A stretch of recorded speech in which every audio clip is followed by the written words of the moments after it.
Okay, Assalamualaikum. Before we start, I'll be checking the attendance. May I know if there's anyone from Mugen?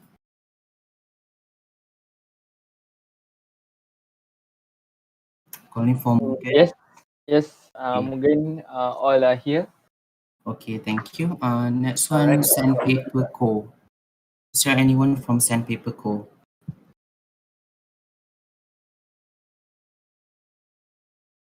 Calling for Sandpaper Co.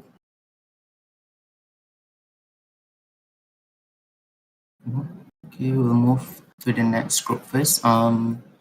Anyone from Loudlet? I am from Loudlet. Okay, thank you. Next one, Gold Diggers. Anyone from Gold Diggers here? Yes, I'm from God Gears. Okay, thank you. And lastly, Yama Inc. Anyone from Yama Inc. here? Yes, I am from Yamai. Okay. Once again, anyone from Sandpaper Co.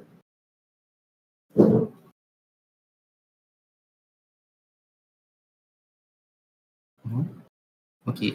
Since we're chasing the time now, we will proceed first. Okay.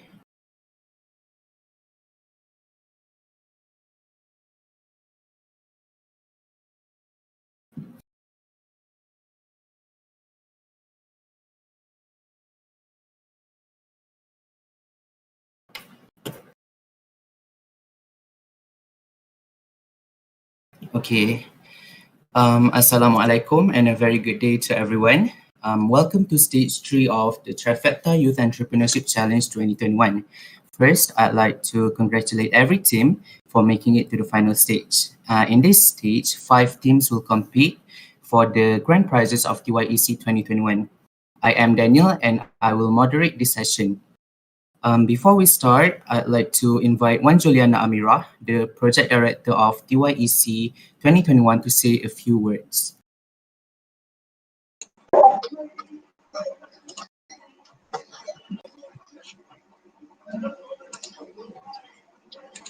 All right. Daniel, can you hear me? Daniel? Yeah, Okay, I can hear so you. I'll be proceeding. Okay, give me a few moments because I'm facing some technical issues.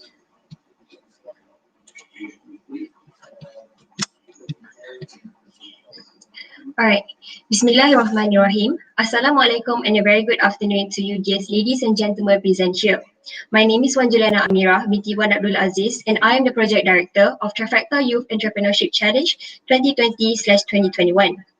It gives me a great pleasure to welcome everybody to this auspicious occasion, namely our main sponsor and the head of jury for today, Encik Muhammad Haikal bin Amrun, the Operation SWAT Logistic, Shopee Singapore Project in Brand International, Dr. Muhammad Zahurin bin Muhammad Kamali, Senior Lecturer from Center of Foundation of Studies in Science, University of Malaya, Dr. Nur Hidayah Shahidan, who is a PhD student in Business Management Entrepreneurship, Dr. Zati Iwani Ismahadi, a lecturer from Quiz Matriculation Center, all participating teams for today's final round, and last but not least, all viewers and supporters present for today's event. We, the Trifecta Club, are very honored and proud to be given the trust and opportunity to organize this inaugural event, which is aimed at nurturing and sharpening the entrepreneurial spirit and skills of budding future entrepreneurs among us. We hope that some, if not all, the team members involved in this competition will leave their mark in the business and corporate scene in our country one day, and that if they do, they'll remember that this event had given them the platform to test their entrepreneurial skills, which we hope they will further develop after their graduation from our beloved university, University of Malaya. TYEC 2021 consists of 3 different stages, where in every stage, the participants were assigned different missions. The overall response from each and every team members were very trustworthy. We would like to extend our appreciation to all 9 teams who participated in this project and for giving their best to ensure the success of TYEC 2021. The Trifecta Club would like to put a record the appreciation to each and every members of the organizing committee, for their hard work and contribution to this project. Without their support, this project wouldn't be a success and would remain just an empty dream for us. It is also our hope that our sponsor will continue to support this event in the future, and hopefully more new sponsors who share our vision and dream will be attracted to participate and sponsor our event in the nearest future. Lastly, on behalf of the organizing team, I would like to wish best of luck to all 5 teams that will be competing in this final round. Winning or losing, you all have made us very proud of you. Thank you, and may all the best team wins. I think that's all. I'll be passing back to Daniel, our moderator. Okay, thank you so much, Juliana. Okay, before we proceed, I would like to ask the participants to switch on their cameras before we proceed with the briefing.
Test.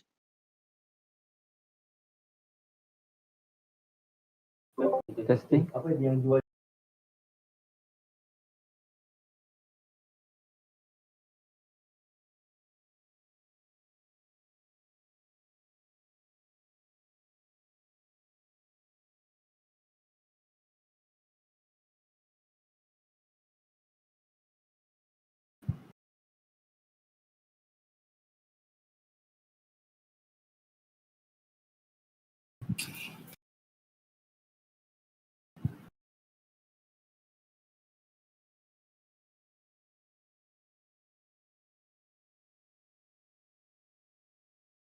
Okay, I think, is that all the participants that have switched on their cameras? Is there anyone else?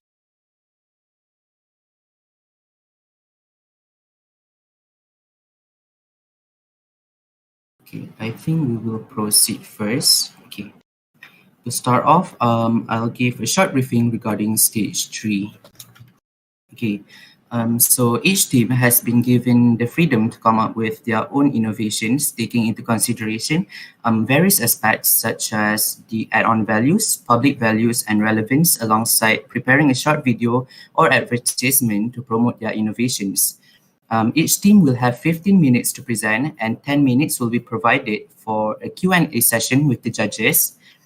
For your presentation, I will give you reminders when there are 3 minutes remaining with a ring, and when the time is up with 2 rings. Bear in mind, marks may be deducted if a team exceeds the time limit for the presentation, and less time will be provided for the Q&A session, where you could potentially gain extra marks. I would like to emphasize that all participants must be ready in your respective rooms and wait patiently for your team's turn. Our committee will move you to the judging room when your turn arrives. That's all for the briefing.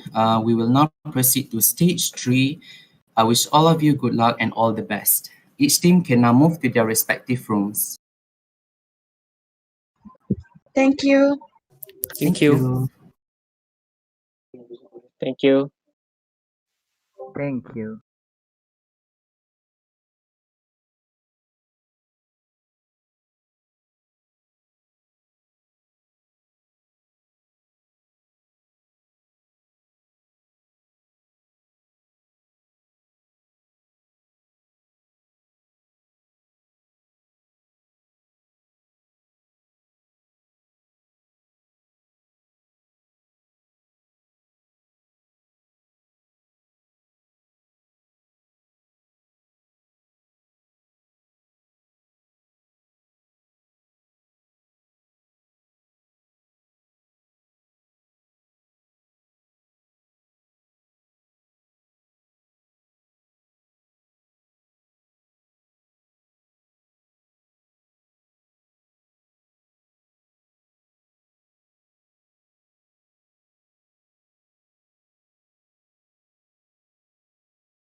Okay, Assalamualaikum and a very good day, judges. Before we start, I think we will have to wait for Dr. Zahurin to join first before I continue with the judges briefing. Thank you. Alright, Assalamualaikum warahmatullahi wabarakatuh. So to all judges, thank you very much for spending your time with us. So I have been appointed as the head jury for this competition by the organizers. So I would like to welcome Dr. Muhammad Zahurin. I think she will come later on. And he will come later on. And then Dr. Nur Hidayah Shahidan and also Dr. Zati Iwani. So for the briefing, it's just a short briefing. So if you could refer to, there's an evaluation form that was given to you guys in your emails. So if you see on the evaluation form, right, so there's a section of 6 altogether.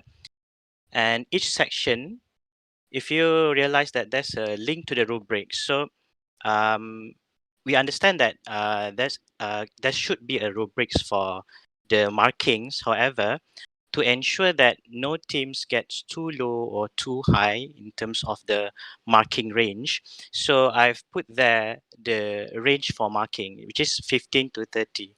So 30 is the maximum marks and 15 is the minimum marks. So and the rubric is just for a reference, for the reference if you guys wants to very specifically see in the marks. But to me, since this will be between teams, so it's easier for the judges to judge it by the range of marks. For example, the first team you might give 20. So based on that team, if the next team is much better, so maybe you could give more marks. And also if the next team lesser, not much better than the earlier teams, then you might give lesser marks. So it's because previously in my experience in a competition, so when it comes to markings, we always tend to look at the first team, and also we will go from that first team and then we will try to benchmark on each teams later on.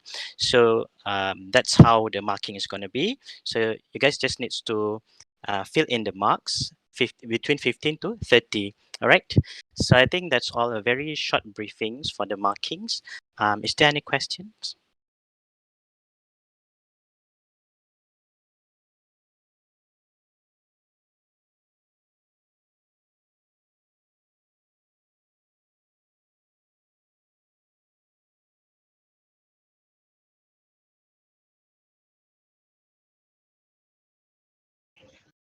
Assalamualaikum, Dr. Haikal. Yes. I'm not doctor. Sorry. Sorry. Oh, okay, It's like- okay. I'm just a normal person. Okay. I'm just out to ask. Can you show me the rubric? It just to make sure to confirm that dia punya apa rubric tu yang saya dapat. Just to make confirmation. All right. I tried to share because I'm using phone right now. Right. Wait a minute. Oh, Yeah. okay. Okay.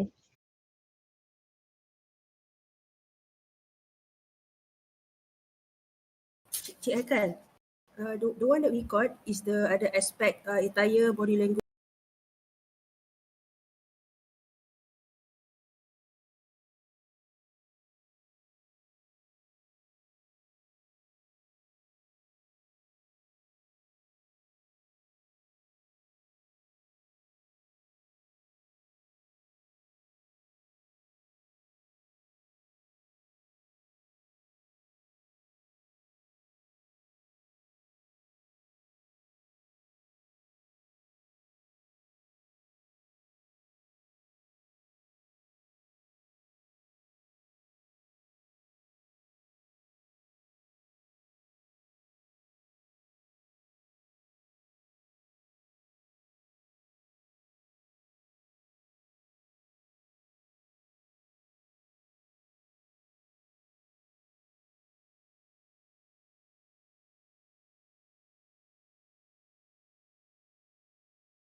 All right. So we have a few minutes left before the first team enters. So I'll start with a quick briefing for the judges. Okay, Assalamualaikum and a very good day, judges. First and foremost, I am representing the Trifecta Club to record our appreciation and gratitude to the judges for being present on this day for our very first annual event, Trifecta Youth Entrepreneurship Challenge 2021. Without further ado, I will proceed with a briefing for the judges. As I have mentioned, each team will have 15 minutes to present and 10 minutes for a Q&A session with the judges. I will remind the participants when there are 3 minutes remaining with a ring and when the time is up with 2 rings. If a team exceeds the time limit, the judges may stop them and proceed with the Q&A session. Is it okay if I remind you when the time is almost up for the Q&A session? Okay, thank you. Okay. I guess that is all for the briefing. Are there any questions for the flow of today's competition? Okay, no. All right. Okay, so we will now proceed with the first team. The first team will enter at 2:25. Thank you.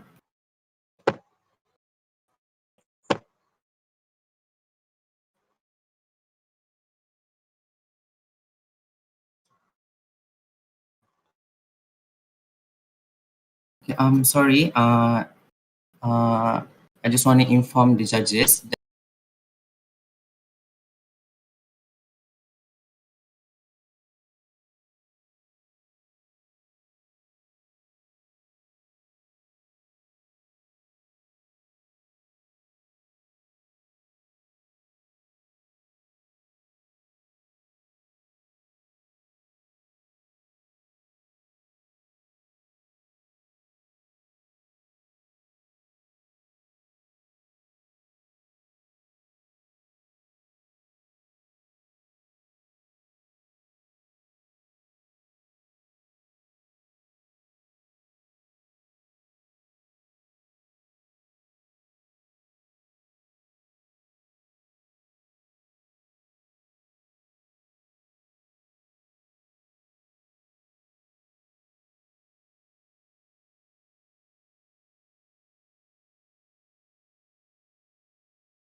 Tak ada.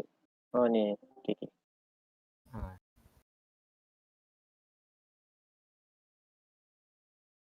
Kamera kan?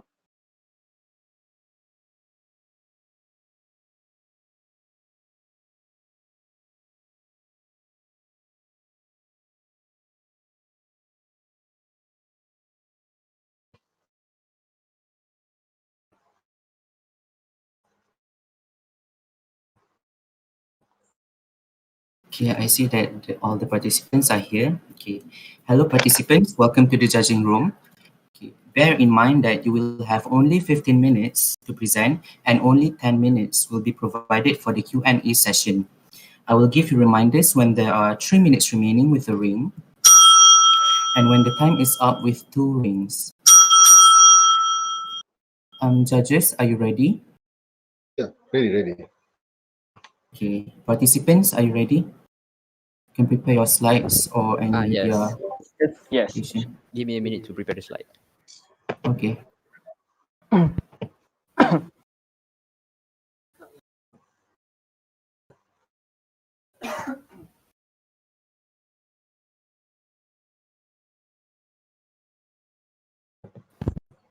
Can all of you see the slide? It's loading, I think. Okay, you can see it.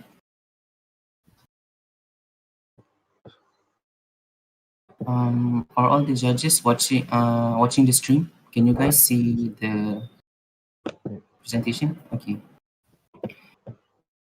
All right. Okay, we are ready to begin. Team Mugen, your time starts now. Okay, Bismillahirrahmanirrahim. Assalamualaikum warahmatullahi wabarakatuh. And a very good afternoon to judges and Mugen team members. Zero kara Bugendai. Mugen. So we are from Mugen with our motto zero to infinity. Mugen itself means infinity, and that is self-explanatory with the logo itself. So before that, we would like to introduce ourselves. My name is Cik Araim Bishim Samsiruddin. I am the CEO of Mugen. Hello, I'm Mr. Aiman, and I'm in the Department of Planning. Okay, so my name is Muhammad Arif Irfan from Marketing Department. So my name is Muhammad Abdul Zaki and I am the Research and Development Department. Okay, before we start this presentation, we would like to welcome all of you to watch our short advertisement. Enjoy.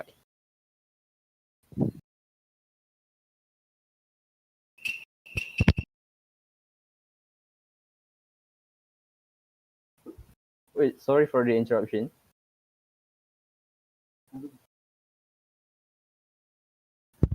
Sorry. Kenapa ni? Aku tekan FN tadi.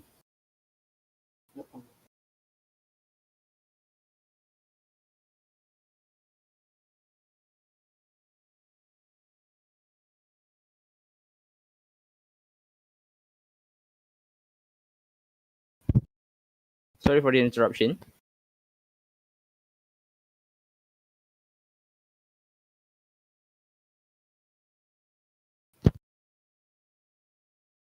Okay, please enjoy the video.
Presenting our innovation, the Infinity Pencil.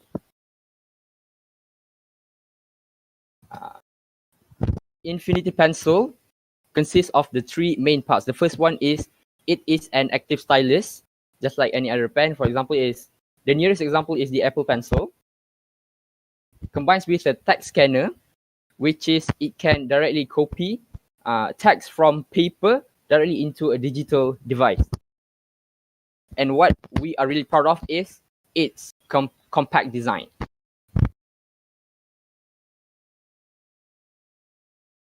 So we have the problem of copy pasting text from paper because it is on paper, and how do we need to transfer it directly into a digital device? So we thought of this idea and we found that copy pasting text from paper to digital could never be this easy. Okay, we combine the light sensor in the tip of the pen with pressure sensor as a means to detect the text on paper. For example, the light sensor is to differentiate between the background of the paper. For example, the color is white and the text is black. So with the light sensor, you can detect what is the text on the paper itself. And then the pressure sensor is to detect if the pen is on the paper itself. If it's not on the paper, then the scanning would not be initiated. A little bit of our prototype design. The prototype 1 is the outer view. We have the replaceable flat tip itself. It is where the copying take place. So how the mechanism work is by looking at the touch sensor. You touch the sensor on the finger grip and put it on paper, and then it will start copy, release it, and it will end the copy. Just bring it to your device, hold it again, and it will paste the text on the device. We also equip an LED. It lights up when the text is ready to paste. The Infinity Pencil come with two charging mechanism. The first one is the USB Type-C port, the universal charging port. It is convenient because it is already being globally used. Next, we also have the alternative for the magnetic charge pad, which is the main charging method in this case. We also include the Mugen branding near the charging port so that the consumer will remember the brand every time they are charging the device. Next is the inner view. We also include all the other stuff that we presented in the early presentation. We also, in the middle, we have CPU, battery, and motherboard. And how does this connect to your devices is through Bluetooth. So next, I would like to pass to Mr. Zaki from the Department of Research and Development. Okay, thank you, Mr. Chetwan. So based on the survey conducted to 30 male and 50 female, there are 97.4% of users who are 18 years old and above, while the other 2.6% are below 18. Next. Also, people are more likely to copy and paste 5 to 10 times per day, which made up to 49%. 28% of them uses more or less than once, and 23% uses it more than 10 times per day. People still prefer taking notes on paper, which is 63.6% based on the chart, while 31.2% uses digital method. 2.6% uses both method, and 1.2% uses other method. And for your information, 73.1% were impressed by the idea. So next, I will pass to Mr. Aiman. Okay, thank you. So, what makes our Infinity Pencil stand out from the rest of the other pen scanner industry? So, our pen is compact and also in modern design. But the other alternatives are bulky and also old design. Next, the other pen is quite expensive, and our Infinity Pencil is in an affordable price, which is starting from 469 ringgit 99 cents. Okay, next, like I said, our Infinity Pencil is compact design and also easy to bring anywhere, anytime. And next, the main downside of other alternatives is they can only scan text, while our Infinity Pencil is doubles as an active stylus. So next, this is our top competitors. For example, PenReader X, which is the price is 1,018 ringgit 50 cents, which is obviously pricey and cannot be afforded by students just like ourselves. Okay, next, we can see that PenScan Y, which is 525 ringgit 55 cents. The design of the tip tends to break, and also Scan Maker Z is also scanner based only, so it cannot act as an active stylus. Okay, our Infinity Pencil starts from 469 ringgit and 99 cents. Why we choose this particular price is because after doing some research and development, combining the label components from recycle items and tools, marketing, overheads, and branding. Our price, 469 ringgit and 99 cents, is the perfect price.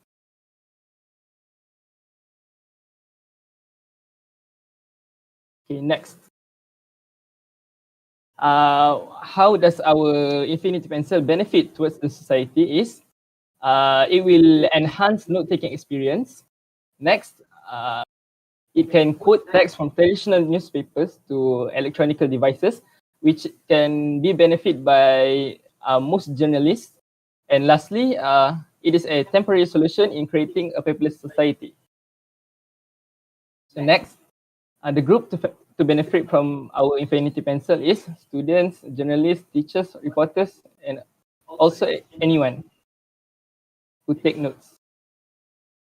Next, I will pass to Mr. Arif. Thank you, Mr. Arif Aiman from Planning Department for the good explanation. So you all must be guessing what's next. So now I'm going to talk about the post-production of our product. First, about our selling strategy in order to increase our sales.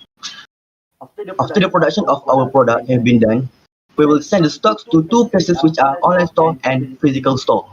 For online store, we managed to create an official website to ease customers to have access to our product. Other than that, we are also managed to spread our product into an e-commerce platform such as Shopee, Lazada, Amazon, or so on, which are definitely not a strange thing for people in this country and worldwide. So instead of online stores, we also plan to sell our products through physical stores, such as famous gadget stores such as Courts, Senhang, All IT, and so on. And after our business are widened and have much profit, we will open our own branch store at specific local place. So next, I'm going to explain about our marketing strategies. Okay, so we have decided to make next maybe.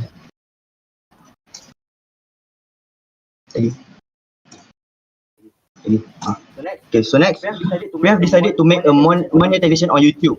Instead of we get a really big engagement towards YouTube surfers, we also gain we also can gain money from the monetization from YouTube. This will help in increasing our profit to proceed our next move. And talk about YouTube, we are also decided to give sample units to famous reviewers so that they can review our product and attract more people to get to know our products. And other strategy we have figured out is me and my team will make a promotion on our business, which divided in two ways, which are seasonal discounts and branded promotional gifts. In our country, people are really familiar with seasonal discounts such as CNY sales, New Year sales, Christmas sales, winter sales, and so on. And for branded promotional gifts, we have figured out to make a promotion at certain time, which when customers buy our product, at that moment, they will get a special gloves from our brand, which can ease them to use the pen through their own devices. So that's all from me. I will pass the presentation to Mr. Arif Aiman from Planning Department. Okay, thank you. So you may ask, is that all about our Infinity Pencil? Of course not. So this is our timeline, our vision for our Infinity Pencil. Now we are in the phase of R&D. I mean, maybe in the next 1 year, 1 to 5 years, we want to reach the global market. And also, our last vision for the Infinite Pencil is to create a paperless society.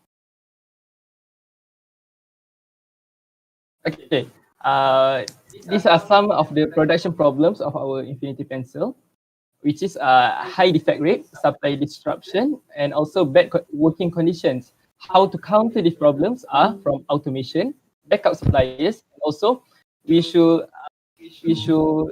make sure there is a healthy working routine for all of our workers.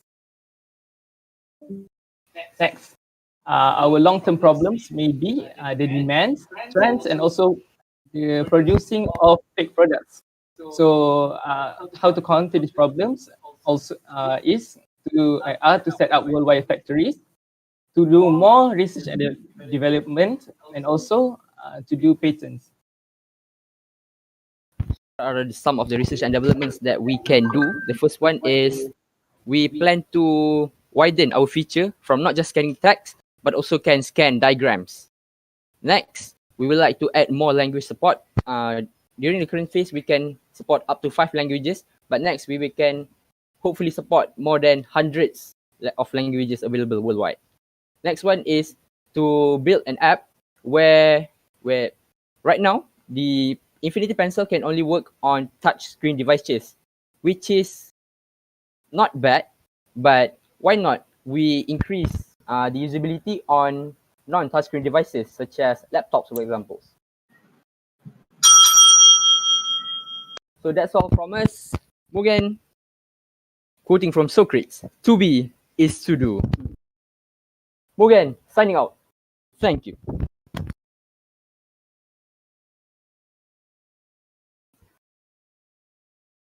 Thank you so much to Tim Morgan for the presentation. We will now move on to the Q&A session. Judges, you have 10 minutes to address your questions to the participants. All right. Hello, everyone. So thank you for the presentation.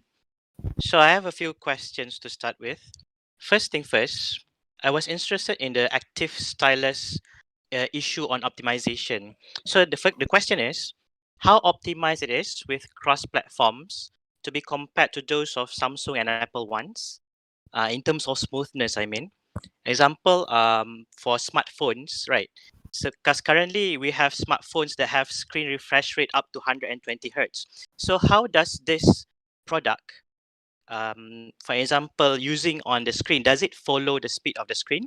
All right. So that is number one.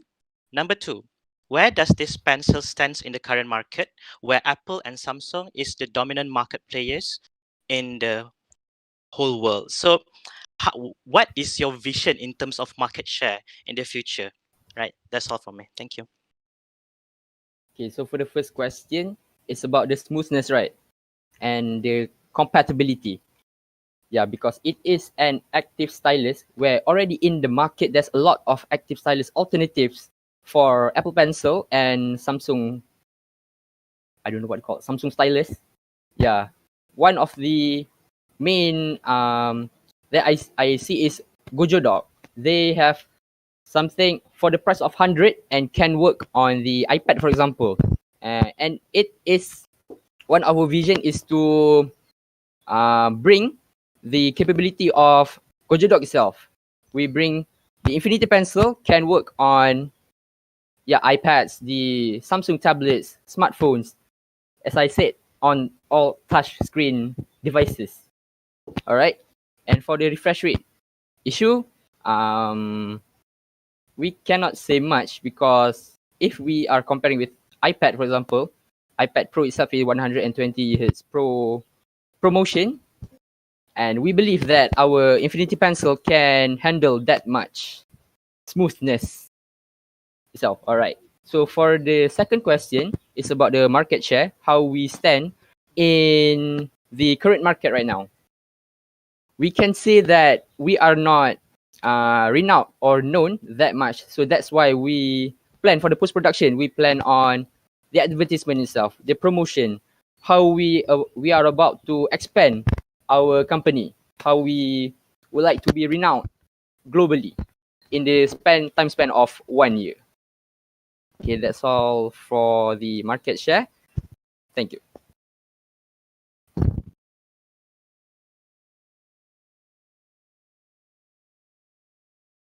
Assalamualaikum. Yes, Waalaikumsalam. I think at first, I would like to congratulate you guys, Mugen, for very interesting presentations. In my opinion, like Cik Haika said, I think the idea is good, but I couldn't actually really see where you guys stand in terms of the market share, which is so many products almost very similar. But then, what is basically the value propositions that differentiate you guys from the digital pencils out there? That's one thing. I would say the second question, I want to ask one question. How do you basically come up the price? I mean, I understand that you guys show the label, things like that, but it's not really clear to me. Can you explain that a bit in detail, please? All right. So for the market share of a little bit of elaboration, Just as we say, it is an active stylus indeed, and it also doubles as a copy pasting device where you can copy from paper on to directly into digital device, and that is our specialty. What we brings different from all the other competitors. So in terms of market share, we can stand above our competitors that only serves as an active stylus, where we bring another benefit to them when buying our product. The Do you next one have- for yes. Do you have a prototype for this, or you just at the idea stage? We already. Have you got the prototype? Maybe first stage of prototype. Yeah, not really a prototype, just Idea a stage? mock-up, like just a sample device. Oh, that is a prototype. Yeah. Our in white color, Mm-hmm. paired with the USB Type C, and the LED itself. You can see the LED. All right, that's for the prototype that we made. So can I answer the next question? Okay, so for the price, how we come up with the price is by simply comparing to the other our competitors, like the 1,000 ringgit, 1,000 ringgit, the 500 ringgit, and the 600 ringgit, and we calculate the average of up to 7 different competitors, and we found out the average is about 500 ringgit, which is a little bit expensive, and we decided to give a lower price, 400 ringgit. So why we give a 400 ringgit? Yeah, for example, the labor itself, it costs a lot. Overhead, the electricity bill. Actually, that is not the right way how you calculate the the pricing. But it's Yeah. okay because you guys just started. At least you guys got some some benchmark. But good job anyway. All right, thank you. All right, that's for me. That's all for me.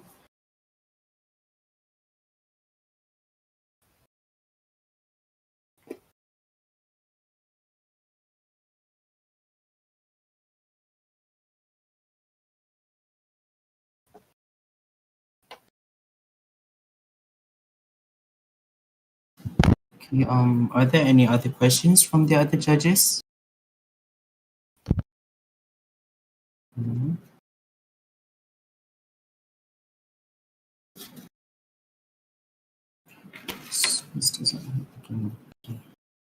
Okay, I think that concludes the Q&A session with the judges. Thank you once again to Team Mugen. You may now leave the judging room. All right, thank you to all the judges and Trifecta members. Mugen. Hi.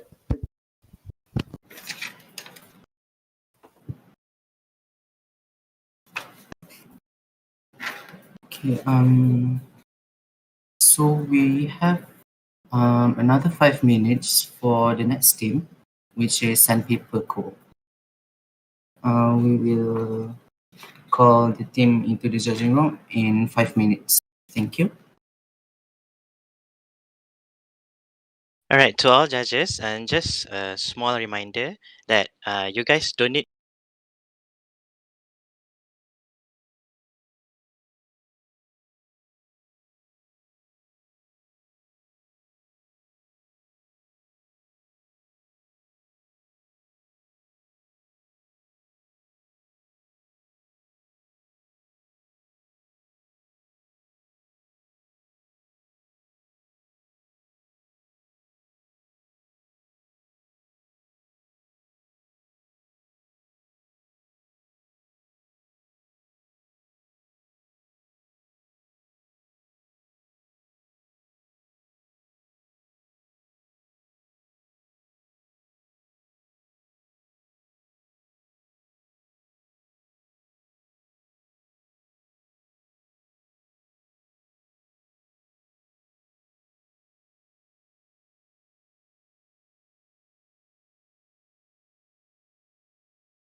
Hello. Attention to the judges. So I have been informed that Mr. Z is not able to join the judging room, so he will just watch from YouTube, our YouTube live stream. Thank you.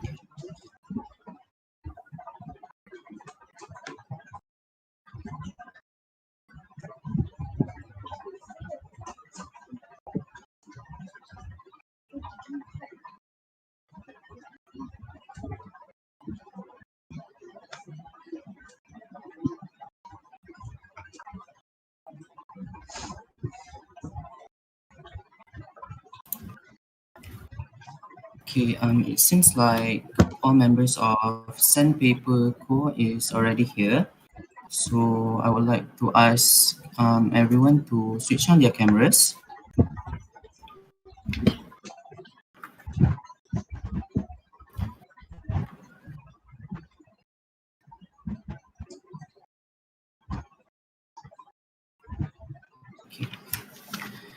Hello participants, welcome to the judging room. Bear in mind that you will be having only 15 minutes to present and only 10 minutes will be provided for the Q&A session. I will give you reminders when there are 3 minutes remaining with a ring and when the time is up with 2 rings. Judges, are you ready? Okay.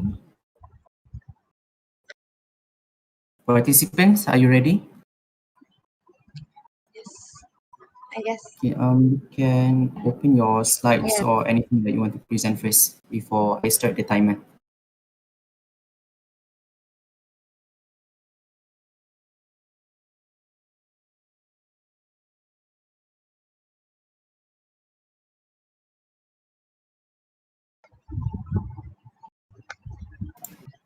Okay, can we start now? Wait a second.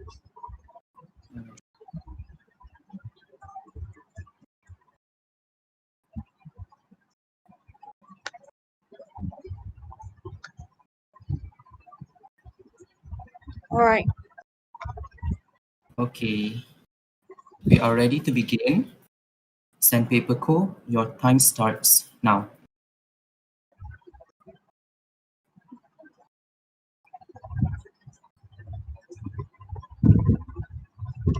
Kayani, you can start now.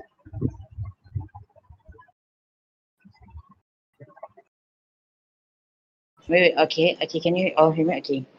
Sorry, here. Yeah, Assalamualaikum and a very good evening to all the judges and my fellow colleagues.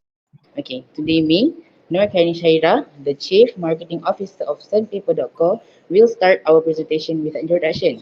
Okay, first of all, look at this slide. Okay, have you experienced this kind of situation? Oh, I'm sure you had once.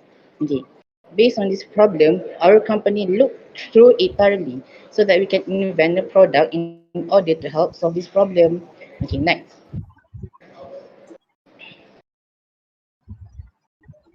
Okay. Wait. So, and here we are. Okay. Already next slide. Alright, okay. So here we are introducing to you our product. Product Synology. Um, our product Synology is a micro USB port size and useful power bank that you can use, bring and also wear it everywhere.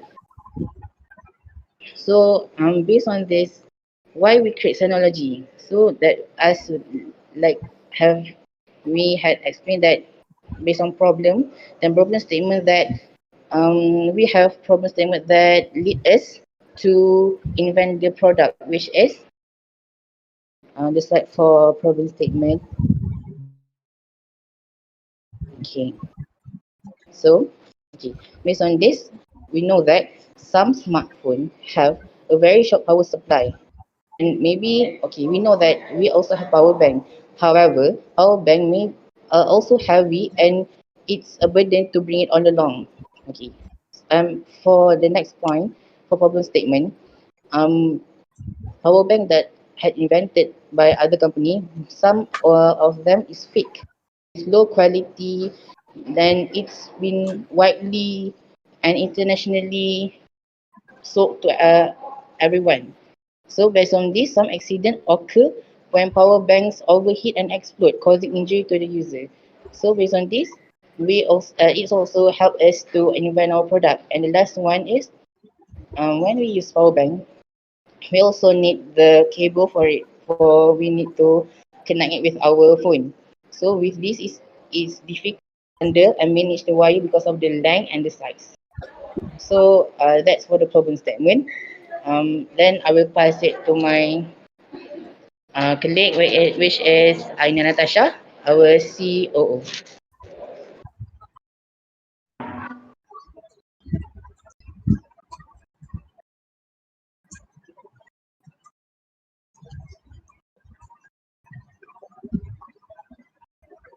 Aina, are you okay?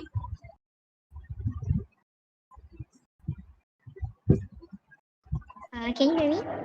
Yes, we can hear you. Okay. Continue. I'm sorry. I accidentally closed my microphone. It's okay. Okay. So I will continue the presentation by presenting about what people say about the power bank. Okay. We do some survey about the power bank, and some people say that when they're using the power bank, it is troublesome because it is heavy and big, and also some people say that when they use power bank, they feel like the power bank will explode because some cases the power bank battery become bigger. Okay, next slide please. Okay, so we conducted a survey before we plan to do the innovation. So first of all, we asked several respondents about their type of phone. So we asked them about can their phone be charged without a cable, and most of them, approximately around 74.5%, say that their phone uh, need to use a wire charging. Okay, next slide. Okay, so in order to innovate the power bank, we need to know how long does a battery phone last uh, for a different people. Okay, some of them say that they can stand for more than 10 hours, but the most people phone can stand around 7 to 8 hours. Next. Okay, so we asked them about they usually bring their power bank when they go out. So most of them say they will bring the power bank when they need it or for a long trip only. Next. Next slide. Okay, I will pass to Diana. Thank you. Alright, thank you, Aina. So, first of all, I would like to apologize for not turning on the camera because of my bad network connection. Okay, let's proceed to product details, which is the first ideas. From the problem stated by our respondents, it is power bank is in a big size, so we want to create a smaller size power bank, and also we would like to launch bags that already have the charging function.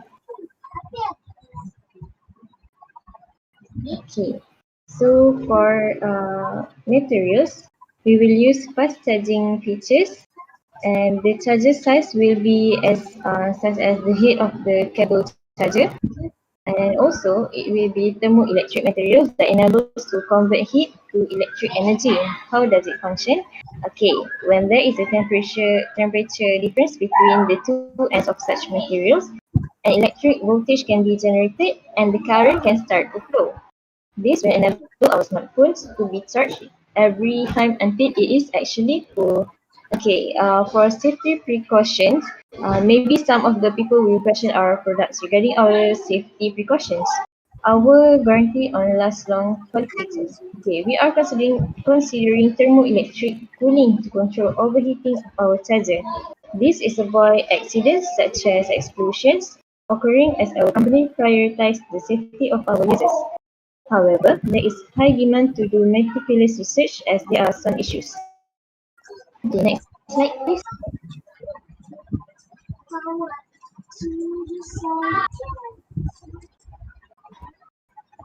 Okay. Yes, I already. Next slide. Do you see the slide?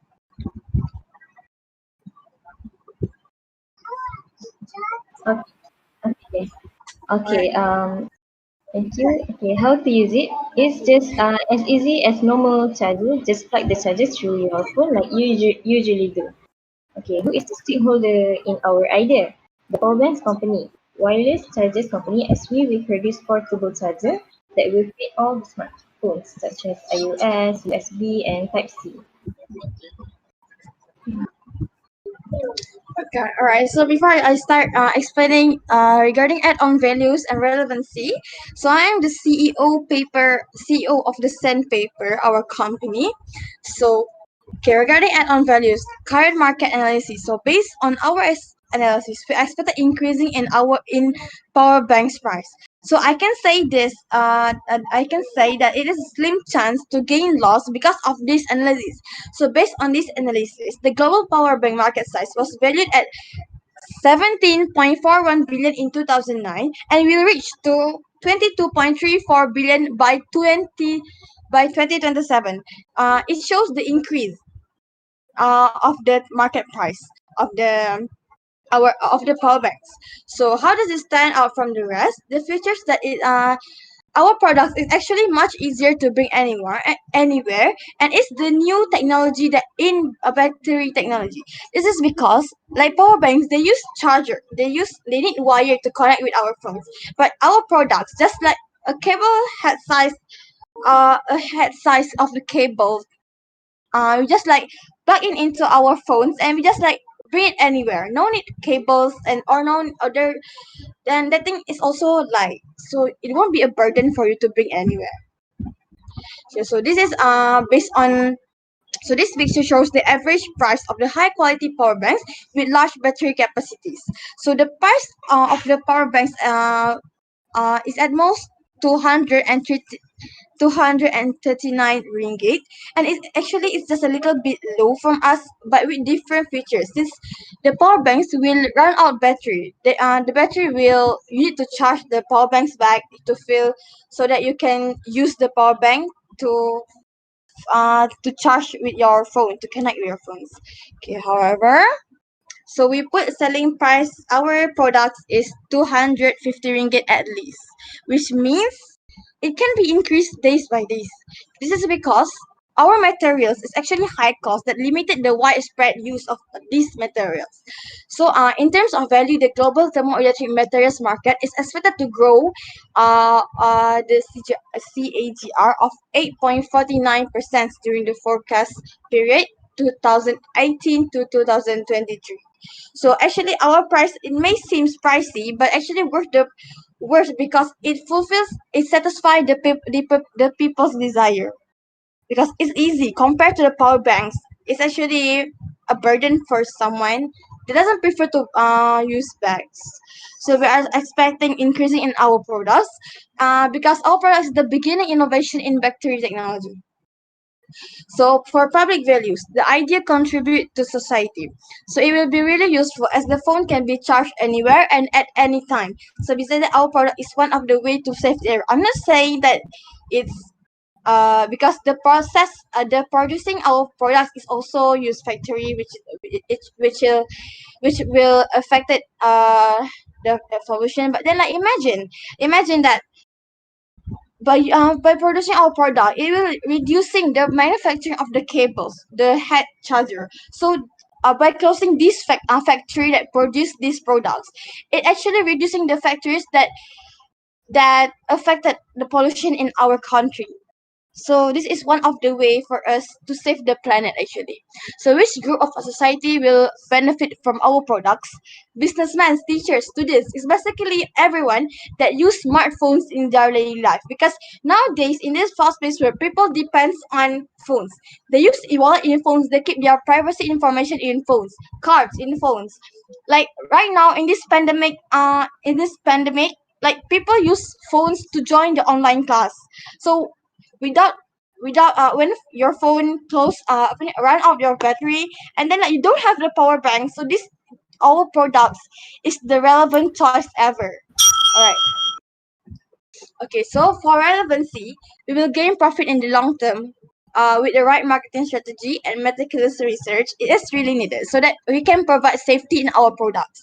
So according to global research, 5G enabled device consume 20% more power than 4G enabled device. So this suggests that 20% increase in battery size is needed for a 5G phone to achieve the same endurance as a 4G one.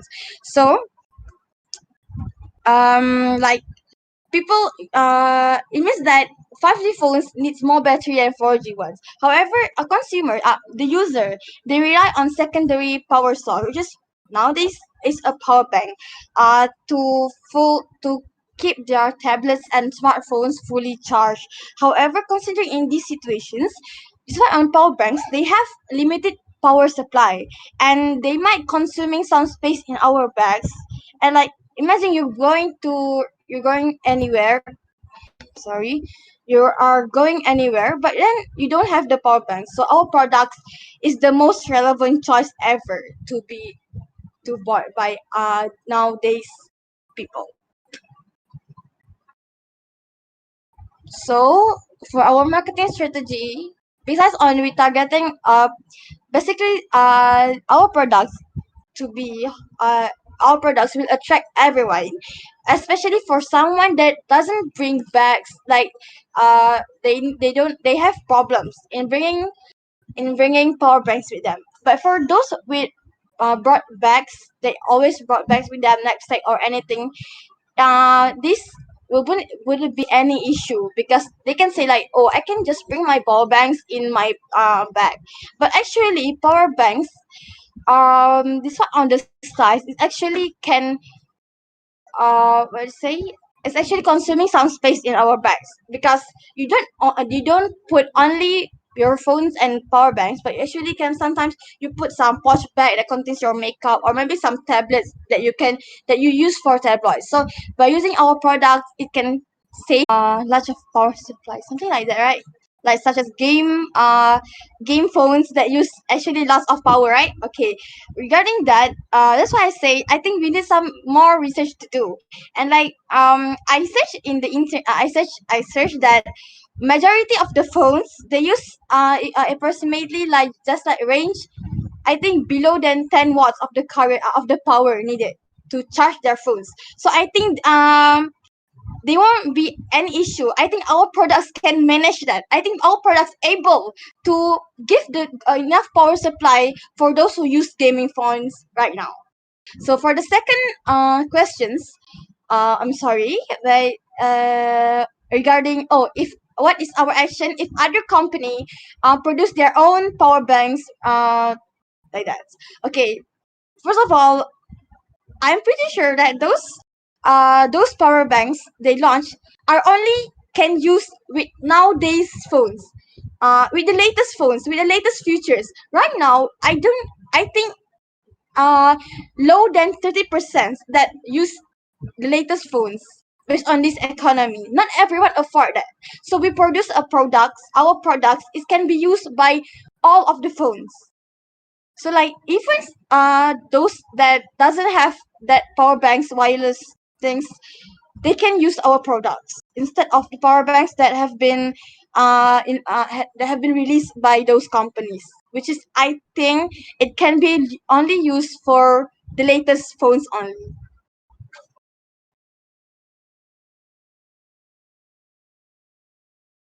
Okay, thank you, Senko, for your presentations. I have two questions. Number one, since you're saying that you are very confident that your product is good compared to the others out there, is there any data or market validation that you have conducted or some kind of survey to validate your findings, to validate your claim? That's number one. Number two, tak apalah. I just answer that one first.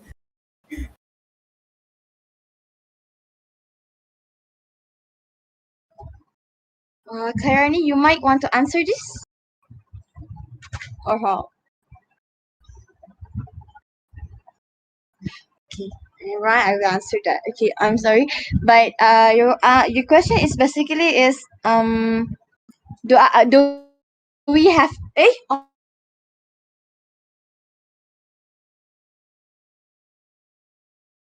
Sorry again?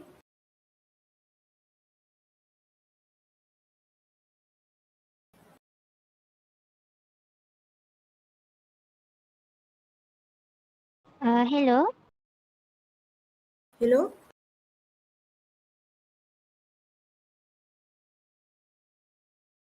I'm sorry. Can you repeat back the question? Uh, Sorry. okay, the question is, since you mentions that one of your friends mentions that, I think the CEO mentioned that your product is superior compared to the others. What is the basis of your claim? Is there any survey or market validations where you have tested your prototype and then you get some range of data from the customers, from the potential customers? To be honest, we don't have any data yet about our product, or maybe the feedback from the customer. Because yeah, it, it we do not have the real prototype, because it just but we don't have any data yet. But based on the survey that we conducted, we assure you that innovation can be something that everyone needs.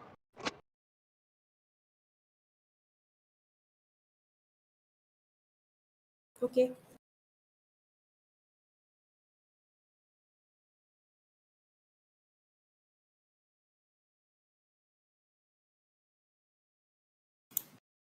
Okay, are there any other questions from the other judges? No, okay. Sandpaper Co, I've got a question from Mr. Z. Okay, so the question goes, if you said that your product is based on this thermoelectric which convert heat to electricity, how will people who stay in cold weather can get benefit from this product?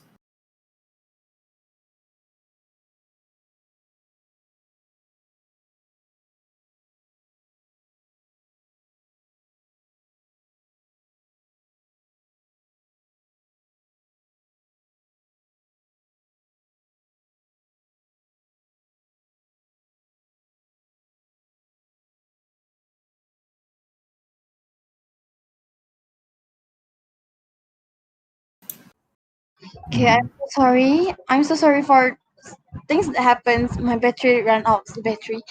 Okay. So where were we right now? Sorry. Okay, I'm so sorry. I've got a question from Mr. Z, one of our judges. Okay, so the question goes, if you said that your product is based on this thermoelectric which convert heat to electricity, how will people who stay in cold weather can get benefit from this product? I see. All right. We are. I already discussed this with my teams. Okay. Like, I think. Okay. Our concept in this is called Seebeck effect, which is like if there is temperature difference, which is if there is heat at our products, and it will generate electricity. So we don't. It doesn't necessary that the heat is come from the sun. That maybe you can. You can. What do you say? Sorry. You can give heat to the products so that by that heat surroundings around our products, it will generate electricity.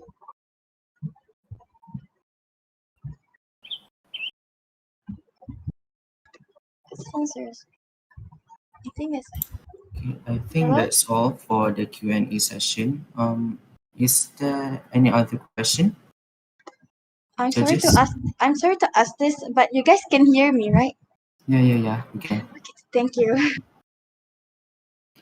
So are there any other questions, judges? No? Okay. So thank you once again to Sandpaper Co. You may now leave the judging room. First of all, I want to apologize for inconvenience that happens just now. So thank you everyone. Thank you all the judges. Thank you. Okay, we will proceed to the next team in 5 minutes at 3:25 p.m., which is Lovelet. Thank you.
Alia. Okay. I'm sorry, one of my teammates is having a technical difficulty. Oh, all right. It's okay. I'm very sorry. So, is it okay if I give a quick briefing first? Yeah, Oh, yes, sure. Okay. So, hello participants. Welcome to. Wait. Okay. Sorry. Okay. Hello participants. Welcome to the judging room. Bear in mind that you will have only 15 minutes to present, and only 10 minutes will be provided for the Q&A session.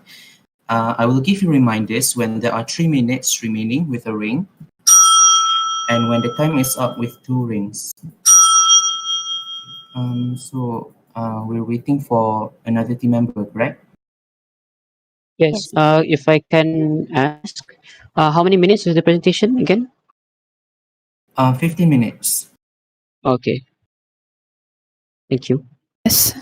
Sorry about that.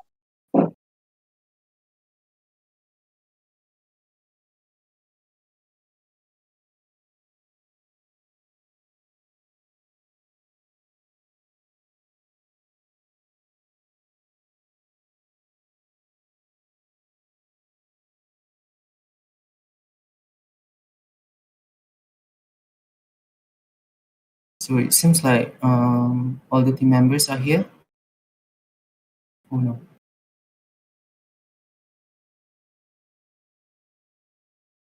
Okay, can I share my screen to share the slides? Yeah. Sure. Okay. Okay, judges, are you ready? Okay. Participants, are you ready? Yes. Yes. Okay. We are ready to begin. Your time starts now. Assalamualaikum warahmatullahi wabarakatuh to all the respected judges and to everyone else who's watching on YouTube.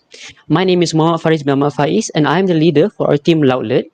I'm here with Sophia, Alia, and Nurfaika. Today we'll be presenting on our app Reapp. Okay, the recent pandemic has led to an increase in plastic production, especially plastic used to package food and beverages for food delivery services. The food delivery industry has also experienced a rise in productivity due to people using these services to obtain food while safely staying in their home during the pandemic. So the use of plastic and recyclable materials increased during this pandemic. So the problem that we face now is, as of right now, there is no service provided to waste management companies or recycling centers to deliver waste recyclables from people to recycling centers effectively and efficiently. This is because 70 to 80% of waste disposed in Malaysia are recyclable, but only 5 to 10% actually get recycled. So the recycling rate in Malaysia is low, only 5 to 10%. So to solve this problem that we're facing in Malaysia, we thought of making the app called Reapp to solve our recycling problem in Malaysia. And now I'll be explaining some of the features that our app introduces. Our app consists of such features such as a marketplace, a reward system, as well as a map using Google Maps for our riders to send recyclable items to recycling centers from residential homes. So you might be asking, how does this idea work? So firstly, we ask users to sort their recyclable waste according to each category. Then they either have the option to send it to the recycling centers themselves or book a rider with us. Now, when these recycling items get weighed at the recycling centers, we give points to our consumers according to each weight. Now, for example, 1 kg of plastic will reward them with 100 points. And then these points, consumers are able to redeem these points to get, for example, vouchers and discounts for our eco-friendly products. Moving on, I'll be explaining who are the stakeholders in our company. In simple terms, a stakeholder is anyone who is relying on the success of our organization. For example, waste management companies such as Alam Flora, which is a major stakeholder in our company. So what we do is that we deliver the waste to them and ease the waste collection process. Another one are riders. Now they gain profit being to deliver waste to the recycling centers. Next are workers in our company, for example, the team that manages and maintains the database in our company. The organization becomes the source of income. And lastly are our users. They rely on the points to get vouchers and discounts on their favorite brands.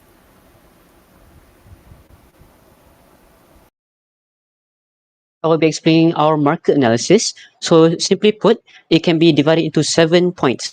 Number 1 is our market size. Number 2 is our trend. Number 3 is market opportunity and profitability. Number 5 is our cost structure. Number 6 is our distribution channels, which is how we're going to distribute our app or products. And number 7 is our due diligence. Our market size is a small market because the recycling industry isn't that big in Malaysia. But 2, we don't really have a trend because we haven't started our business yet. But as we can analyze from current market analysis, there is a low trend in our recycling rates in Malaysia.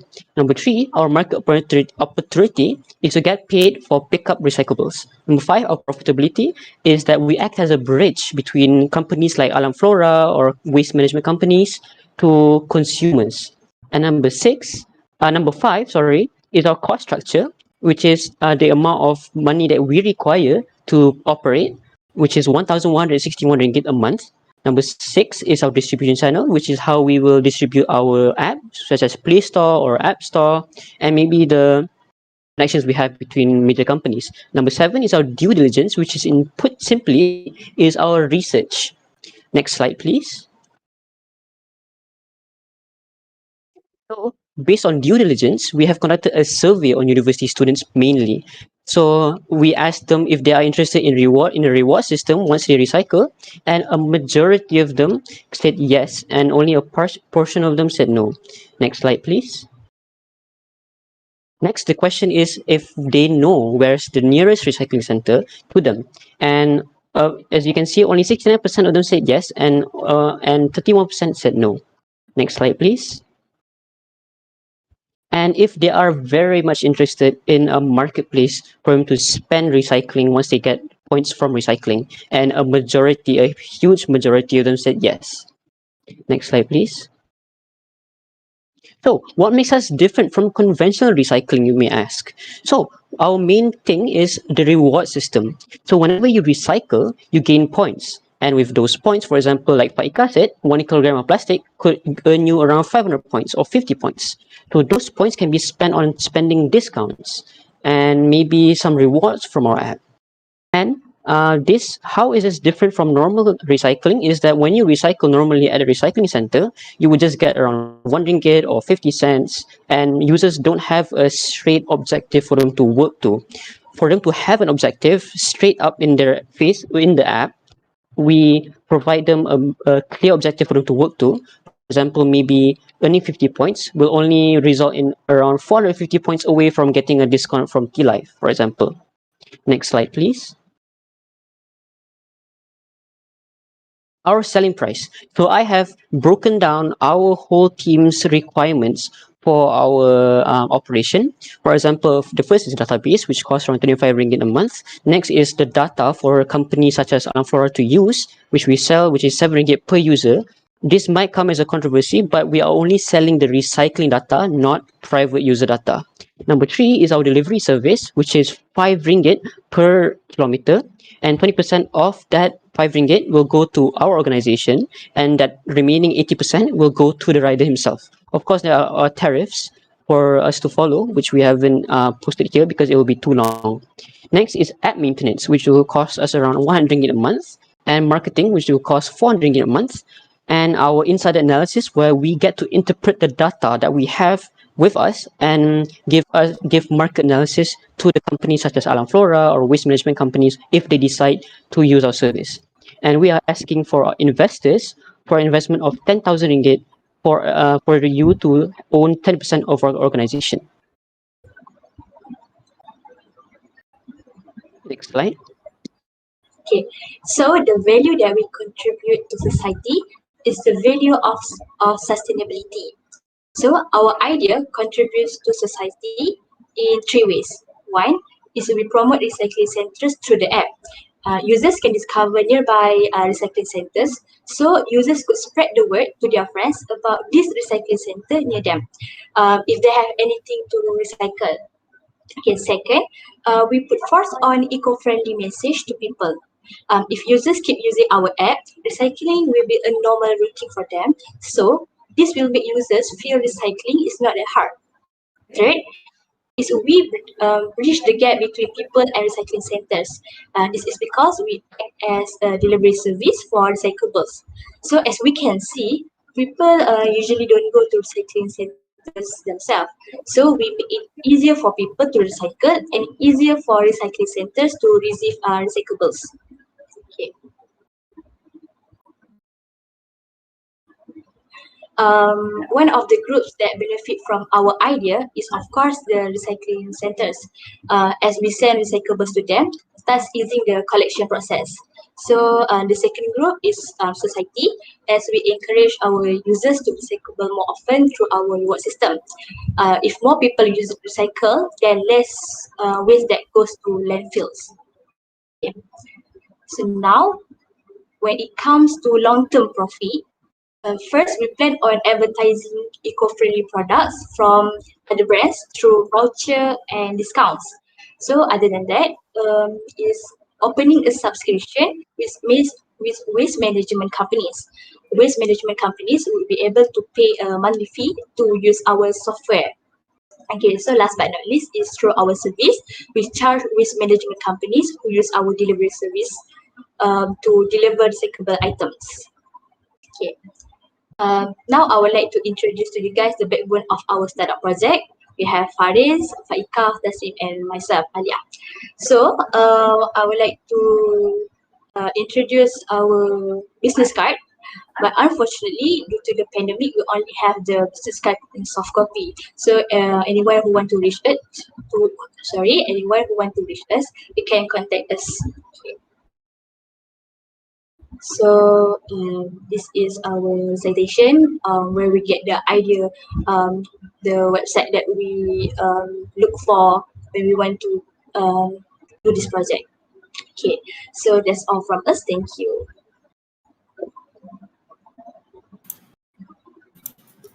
Okay. Thank you so much to Team Loudlet. We will now move on to the Q&A session. Judges, you have 10 minutes to address your questions to the participants.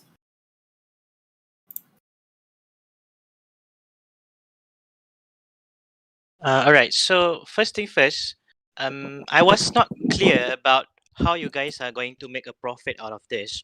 So I have a suggestion that why not you try to start with e-waste recycling and sell them as a second-hand devices, because that is much better in terms of staying in the market, because you guys cannot rely on selling data, because not just you are selling data out there. A lot of other companies are selling data of recycling, of other data. You can Nielsen's example, a company that is selling research data.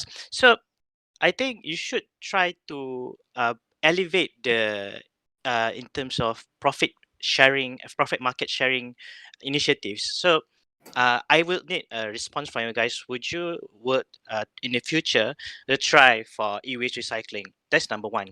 And then number two, since I was quite shocked when you said guys just using university students as the I mean the stakeholder in terms of your research, because that does not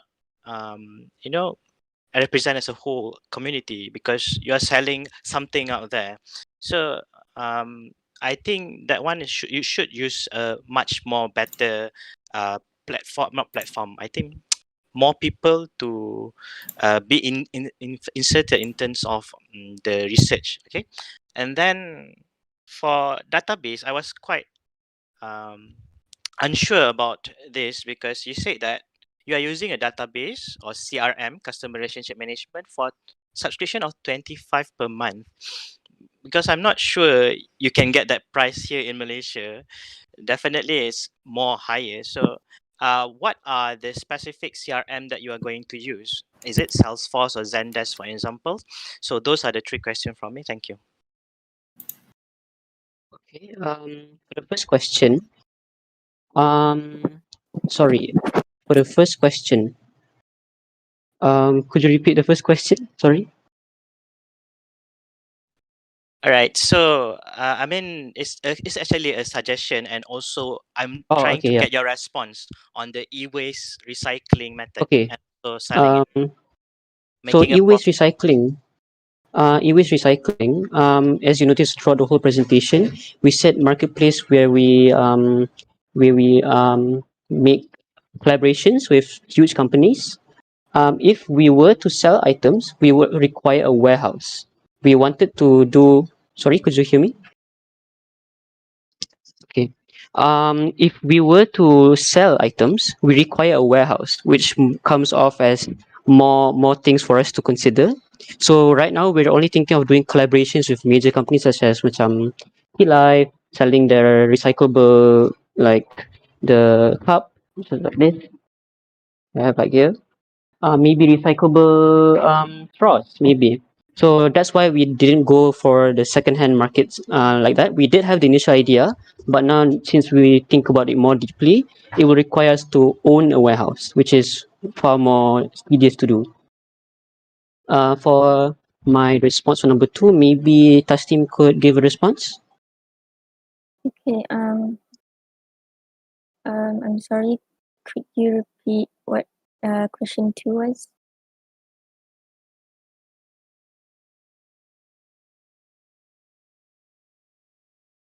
I think the first one is on the e-waste, and then on the university students. I mean, are you trying to just focus your market on just university students, or yeah, Oh, I'm quite okay. confused there. Yeah.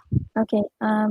We plan on at first when we start up our company, we plan on solely focusing on university students, and only later we branch out our target audience.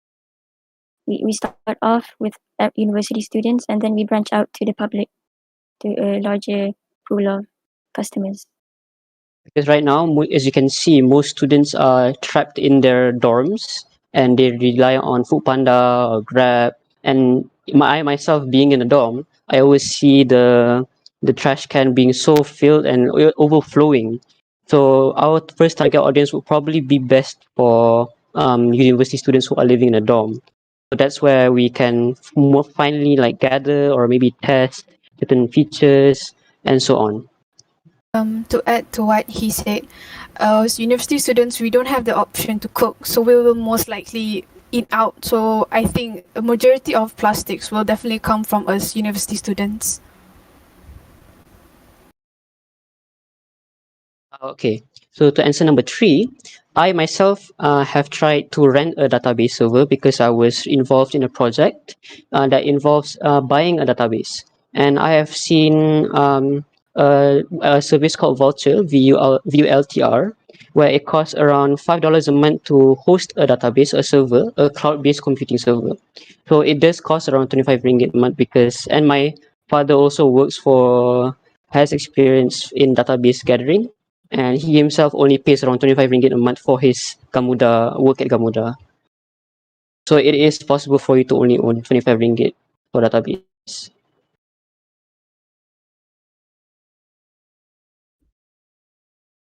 Is there any more questions from the other judges or maybe anyone else? Uh, First of all, I would like to, I think it's very interesting presentations, beautiful slides. I don't have any questions anyway, but I would like to give some suggestions. Regarding what Cik Haika said tu kan, because your survey tu seems very limited, student, university je. What I can suggest is that you guys can use Google form buat survey and then just spread out the, spread out. So suri rumah boleh or any, siapa-siapa pun boleh isi. So you can get more data through online platform. So actually it's very easy to do. That is the first one.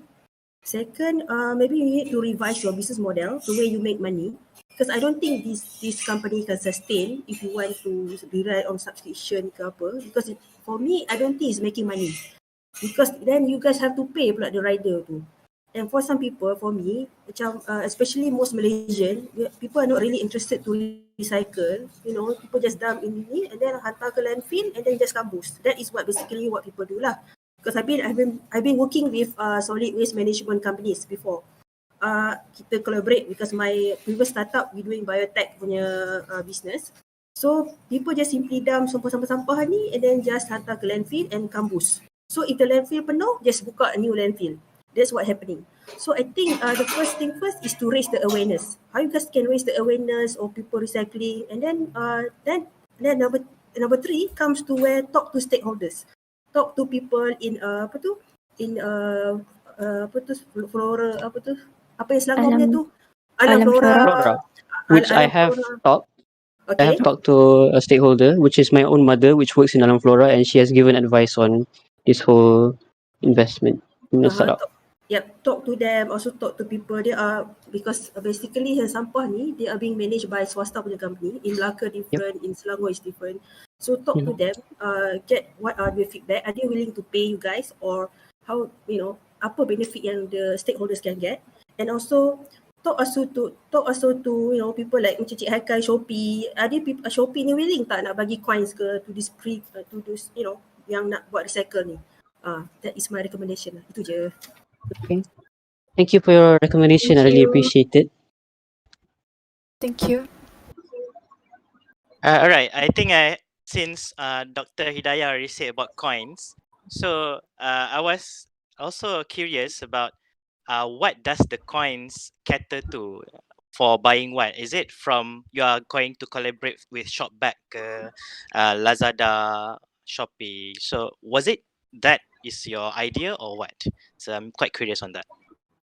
We plan that if I'm sorry, like this.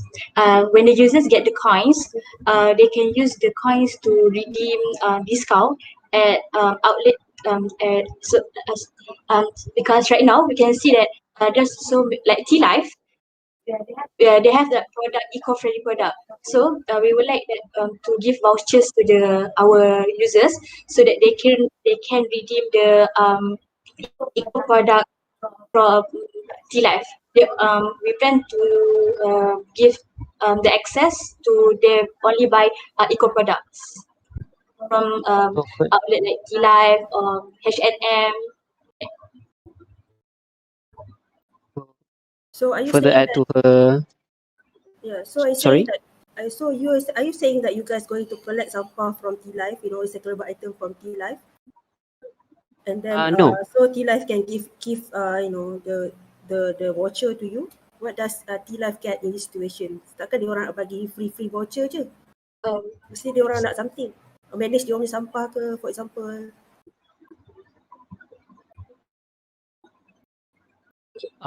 In this aspect, we plan on collaborating with T Life by selling their reusable items, which is we provide like an advertising platform for them to say this. Or maybe recently T Life has been trying to start up with their new straw, recyclable straw maybe, and our platform could be, since our platform just screams recycle, then and reusable and sustainability, then they can use our platform, and immediately people who use it know that it's eco-friendly. They don't have to go out of their way to find out if it's actually eco-friendly or whatnot. And maybe for Lazada, maybe we can make collaborations where they gain discount vouchers for on Lazada if they use by using coins, things like that.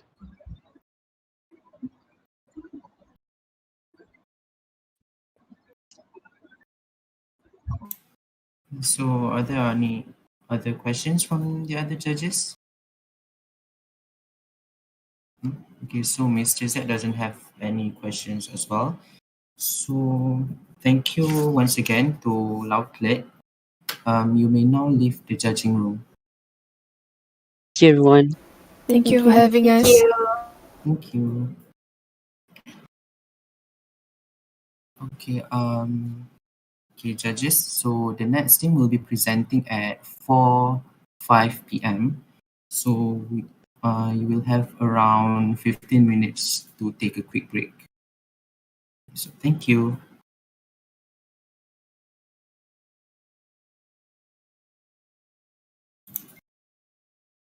Okay, to the viewers on YouTube, I will be displaying the QR code for merit purposes. Share screen.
Okay, hello judges. So it's now 4:03 p.m.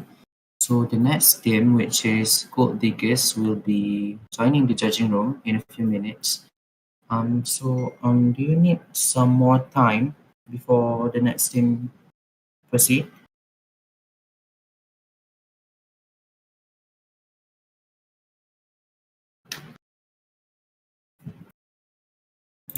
I think for me already can lah start.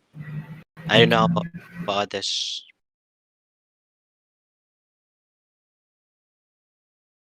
It's okay. I guess we'll just wait for the next team to join the judging room first. Thank you.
Okay, so it seems that all the members for Gold Diggers have joined the judging room.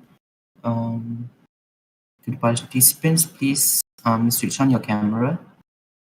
Are all the judges ready for the presentation? Okay. Okay. So, to Gold Diggers, do you have any slides that you want to share first?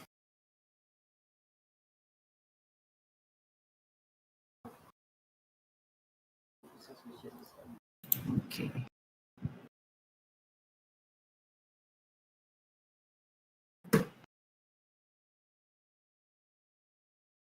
Okay, since the participants are ready, participants, are you ready to present? Yes. Yeah. Okay, so we are ready to begin. Your time starts now. Assalamualaikum warahmatullahi wabarakatuh. And very good evening to all judges and my friends. We are from group Gold Diggers. Today we would like to present about our innovation projects. I would like to introduce our members. My name is Putra Muhammad Amirul Rahman bin Zainal, or people call me Putra. And I'm Zazi Hafal, and people call me Zul. And I am Ahmad Aiman Irfan bin Azhar. They call me Aiman. And lastly, my name is Muhammad Fikri bin Abu Yazid. So let's get to our next point.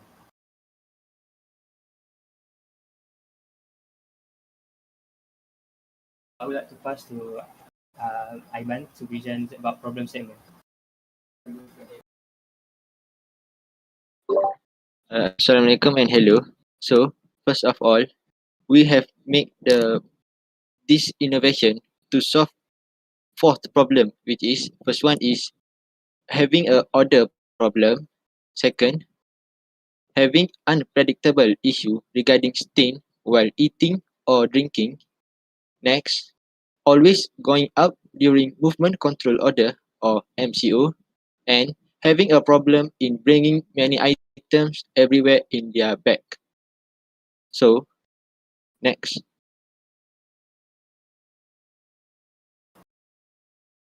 Okay, next is our idea and solutions. Regarding problem statements that Aiman already stated before. Our innovation is doing a multi-purpose spray. This is a sample of examples regarding to our innovations. So the functions is to remove stains. Like when you're eating, you get dirty your clothes. And second is contains sanitizer for cleanliness. And third is make the body smell fragrance, especially for people who like to go outside and they're having a sweet or. Okay, next is how it is work. Like the before, the spray contain 4 compartments in container for each solution. So each solution can adjust the sprayer based the solution that we want to use. Like we can use sanitizer or baking soda or any solutions that we would like to add. Next, okay, for the project stakeholder is team members, employees, suppliers, and vendors, and customers. Okay, next we move to the add-on values. I will to pass to Zul. Okay. Sorry. All right. Now for this multi-purpose spray, we call it the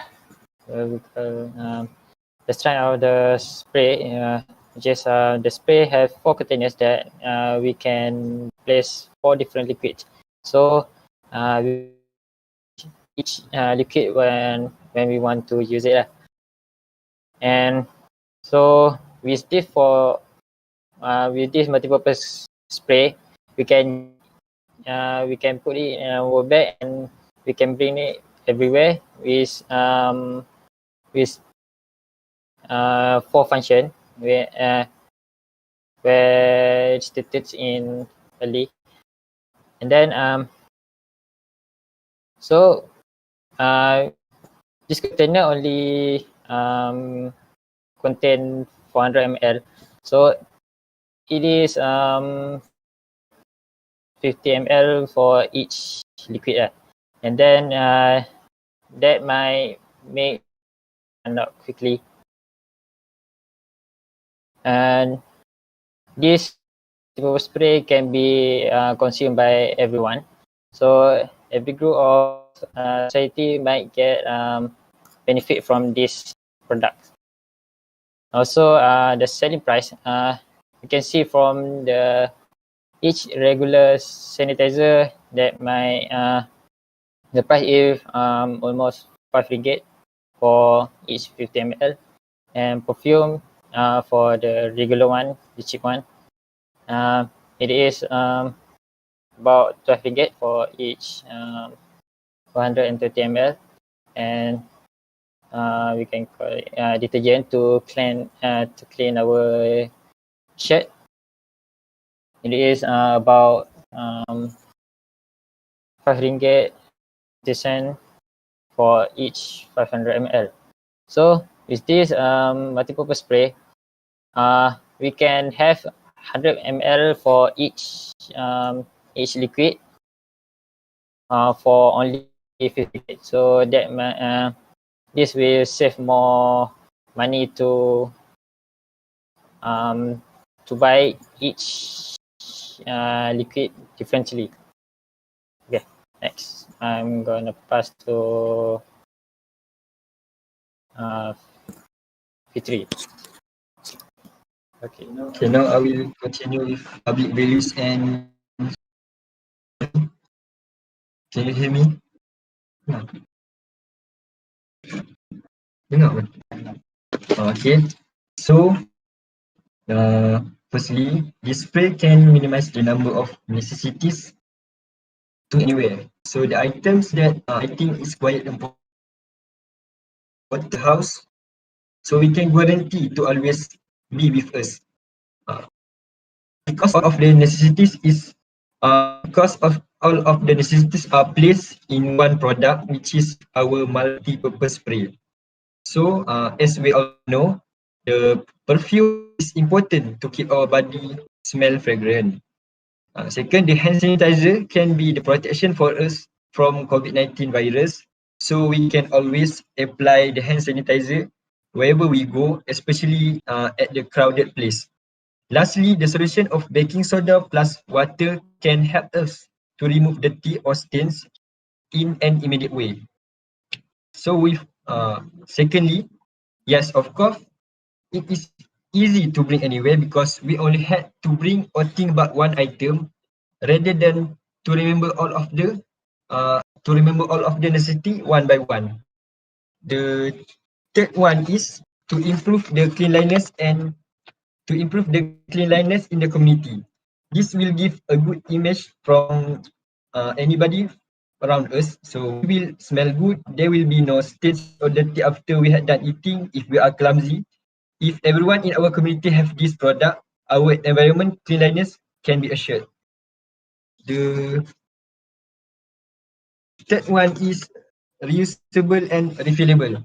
So don't worry if your multi-purpose spray is running out of energy. Because whether it is the perfume or hand sanitizer that is running out, you can still refill it with the new one. The best thing is you can refill the perfume section with your own favorite perfume. Also label every section of every solution so you will be not be confused. And the lastly is it is affordable and cheap. With only one kind of product that can possess four solutions that really important for us, the customer can get it only for 50 ringgit Malaysia. So get for benefit in one solution immediately. And for group, for the type of society that will be benefit, in general, I can say that I think it is beneficial for all type of society. For students who are often sweat and smell, didn't have many activities to do, especially the student who at university, they have to do many activities that have been conducted and easily get the student who their clothes dirty. So this I can say the start of student is a clumsy person. And next worker. So I specific it for gardeners because the baking soda plus water in our product have many benefit for them. For example, they can use it to clean the garden furniture and they can use it for a bug repellent. So that's all for public validation. So we had made a Google Form survey. Based on our survey, we have found that almost half of our respondents choose to bring their own sanitizer to prevent spreading of the virus. So it is compulsory for us to bring it during pandemic coronavirus. Next, as you can see in the slides, there are 37.8% get the dirty clothes while when eating and 42.2% two times and 20% get three times dirty clothes when eating. It means that every time they are having their meal, their clothes will get dirty and stains. Next, there are many items that are brought by our respondent as shown as in the slide, which is 60% for sometimes, 26.7% always, and no for 13 and 3%. So we make our multi-function spray with a maximum usage and suitable size for them to bring it everywhere. Next is we have found that fragrance is a necessity for everyone, especially when we are with other people. The good smell will also increase our confidence while communicate with others. So it is important for us to have a perfume each person in their bags. That's all from the Google survey. So let's hear about the details about our product.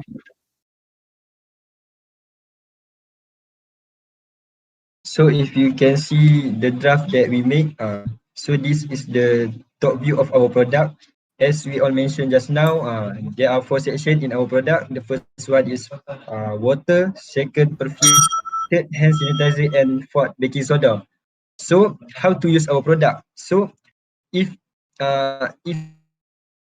we want to use our product, we have to press it down in order for us to choose what is the solution that we want to spray. So if we want to change from one section to another section, we have to press it to the up, and we can rotate it to the other section, and then you can once again press it down. So this will make it easier for you to change from one section to another section. The purpose of water at our solution is to make sure that after we use one solution, we can remove the solution that in the head, so we can make sure that the next solution that we use is the pure solution from that section. Okay, that's all. So for this part, in the future, we hope every group of society will consume this product, where they will easily to bring the sprayer, which 4 different liquid to easily help them with their daily basis, daily life. For us to get in the market, we need to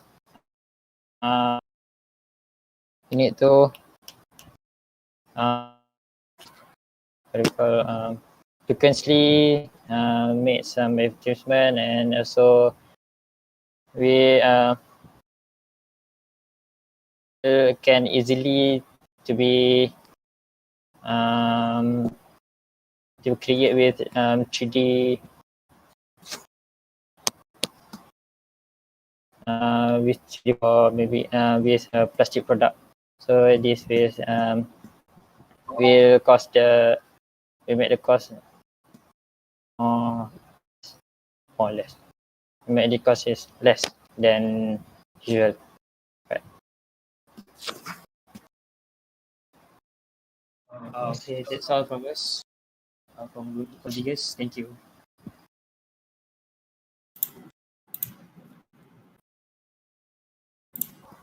Okay, thank you so much to Team Gold Diggers for the presentation. We will now move on to the Q&A session. Judges, you have 10 minutes to address your questions to the participants. Right. Hello, everyone. So the first question would be, I'm looking at an issue here where, detergents contains harmful chemicals and also bug repellent as well. So does this compromise to your claim saying it's suitable for any materials? Because you mentioned about odor, and I assume that is can be friendly used on skins.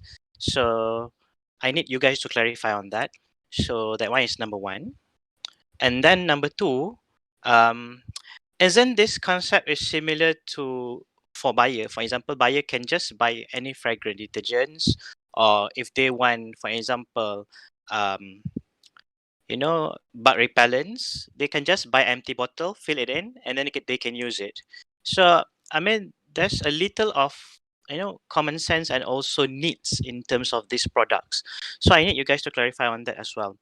So another one that I was pretty much confused. You guys say it could replace a perfume, but for example, if people wants to requires a higher taste of perfume, Dior, Saint Laurent, they won't buy this, right? So how do you target this kind of market of perfumers that you guys claim just now? And I don't think it's a good points to be inserted for this. More more towards of the bug repellent and also, detergents. So that is just my, I just want you guys to respond lah for on this matter, on this matter. And then for the last one, I think this one is also quite similar to the first one, where um, in terms of the friendliness of the materials used, because I'm not sure about what kind of materials you are going to mix in, and also you guys said it could be of a mechanics where you divide it inside the spray. There's like different channels, and you guys are going to change within in different channels.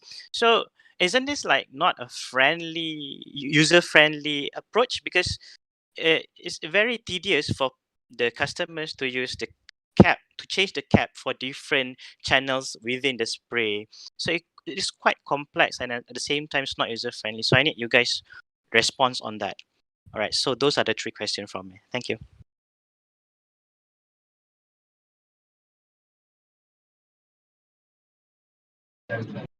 Alright, so for the first question is baking soda as our main element that we want to use in order for us to clear a stain or dirty, but it is not a dirty that is bad, but it's just a dirty when we are eating and immediately we want to remove it. So baking soda is an alkali, and it is a type of, there's researchers that say that it can clear a stain or a dirty, but it's not too what we call, it's not uh good, it's not good for us, because we know that after we can eat itu, but we will go back and wash our clothes in the laundry. But if we want to make it immediately, but because after that we want to make an appointment with someone, so we want to make sure that our clothes not to be so exposed with our dirty, so we can use it as our main washer to wash our clothes at that time. That's for first question. So for the next question, at first we will create a multi-purpose spray that contain the 4 spray, the 4 solution in the spray. So when they are out of a solution in the spray, they can refill the spray with the solution that they want, such as fragrance. They can use their own fragrance to refill in the solution. We will check the feedback of the customer whether it is a success project that we made. So after maybe 5 to 10 years that this project success, we think that we will produce a only container that they can refill their own sanitizer, fragrance, and other solution for them to use it everywhere. So maybe this at first we just want to do we just want to check the feedback of the customer whether it is a success or not.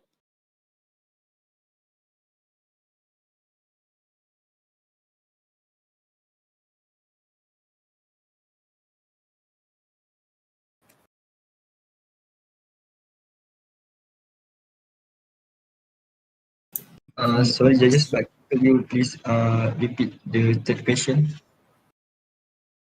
Okay, like the third question is just like, for example, you said the mechanics of changing caps when you're using the spray, right? Because you say Yes. that within the spray there's a lot of channels, different channels.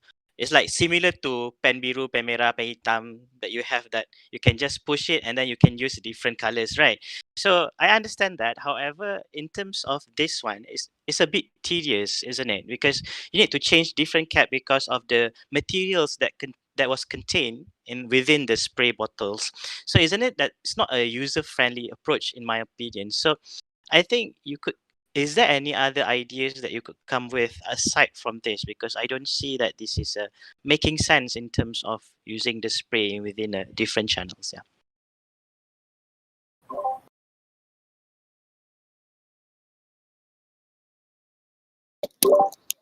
So for your question, we create a multi-purpose spray not just like a normal spray that we often use, such as Febreze, not like that, but we make a spray that such as they are container, but there are 4 tubes in the spray at the first compartment, second compartment, third compartment, and fourth compartment. So the sprayer at the above will rotate to get into the tube one by one. If they want to use a fragrance, they use and lock. Make sure the sprayer cannot get out of the tube. So when they want to use other solution, they can unlock the sprayer and rotate to other solution. It is not just a one tube that we can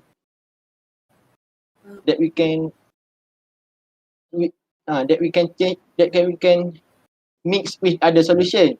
It is just a moving sprayer get into another tube. It is not a tube moving into the solution. So I think it is a safety for us, and it's kindly friendly for us to use it. Okay, I would like to give my comments. I think I truly agree with Haikal punya idea tadi. It's not basically user friendly pun. Kau nak you want to change here and there. Basically it's not in term of the beauty of the eye, dia tak lawa. Dia macam how big it is, maybe nak letak dalam handbag ke ataupun nak letak dalam pocket ke, things like that. I think in my opinion, a better solution would be have everything in one solution. But the idea is not new actually. But of course I salute you guys punya work, very hard work, buat research apa benda.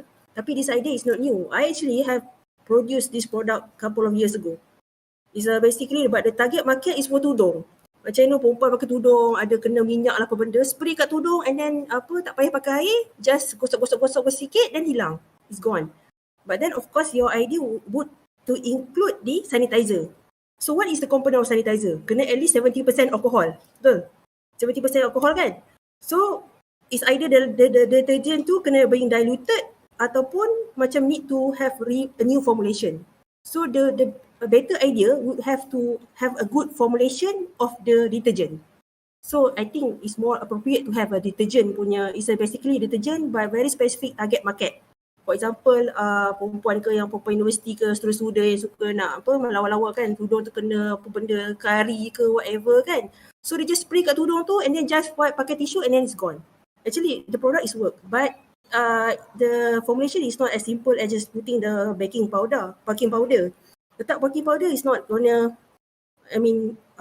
hilangkan the minyak and things like that. You need to put enzyme, you need to put SLS, things like that.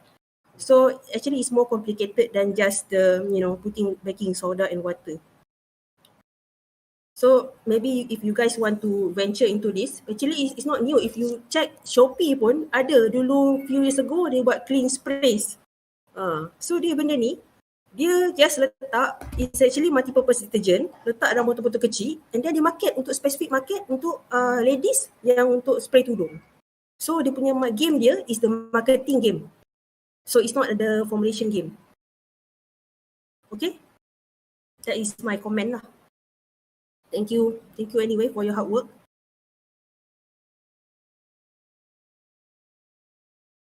So I have a question from Mr. Zed. So Mr. asked that whether you guys have the prototype for the product.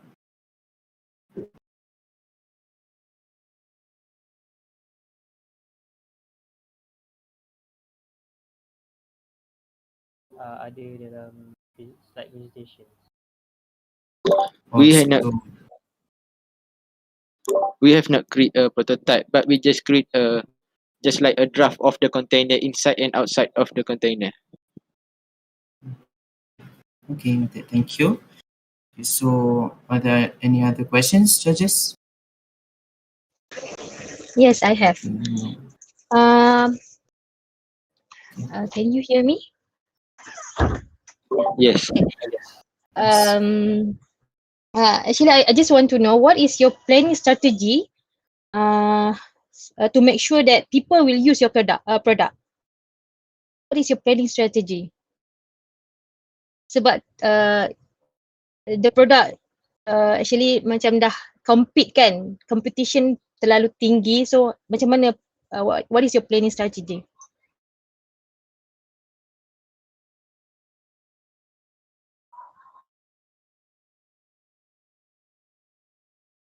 first kami test kat orang terdekat dulu, and then when kita dapatkan feedback, so if feedback is good, so we teruskan ke kedai-kedai ke pasaran ke. So macam tu lah cara kami Feedback from whom? customers or the one who we test our product.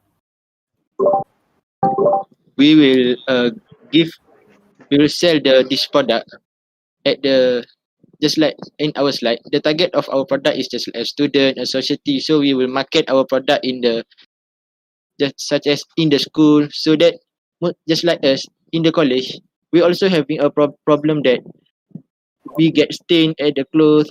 We use sanitizer often because this is now coronavirus. It is dangerous. We also need that always with us. So I think that we can market it in our school so that every student can have it.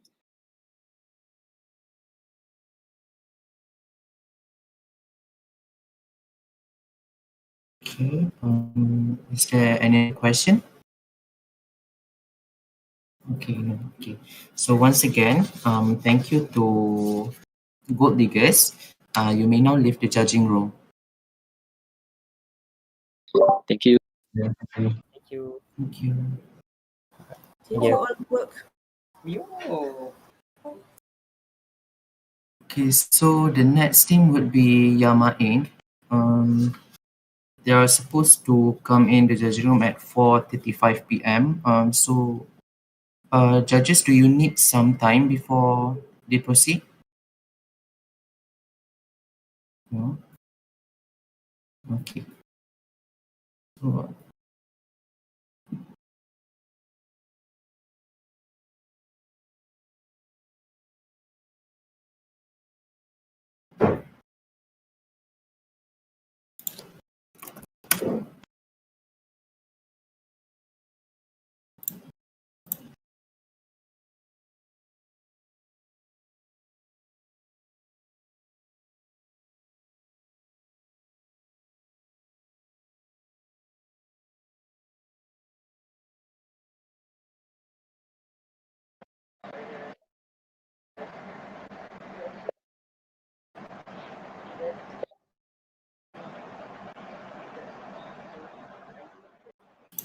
okay, so Yama Inc. Hello participants, welcome to the judging room.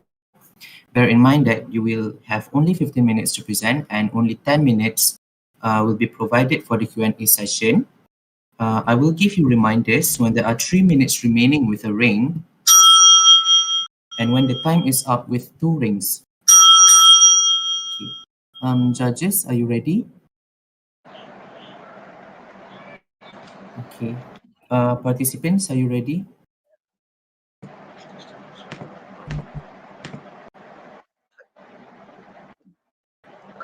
I would like to ask the participants to switch on your cameras, please. Thank you.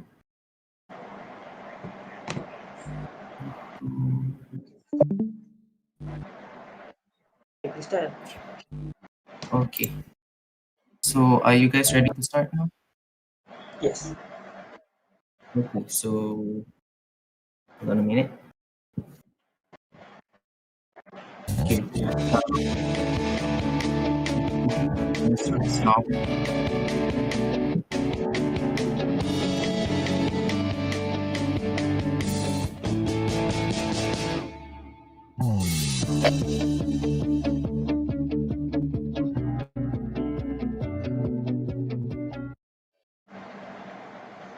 Bismillahirrahmanirrahim. Assalamualaikum warahmatullahi wabarakatuh. And a very good evening to the judges, the moderator, and to all those who are watching in YouTube. So, my name is Ahmad Irsyad bin Ahmad Faizal, and I am the CEO for Yama Inc. And today, we are here with 3 other members who are Alif Hilmi, Abang Muhammad Firdaus, and Harith Lukman. So, so for our project is about a correction paper, and how we are going to present is for the problem statement we have prepared a video for you guys to watch, and for the idea I will be presenting, and next would be add-on value by Alif Hilmi, and after that Abang Muhammad Firdaus will explain about the public value, and lastly Haris Lukman on relevancy. So without further ado, we will go with the video on problem statement.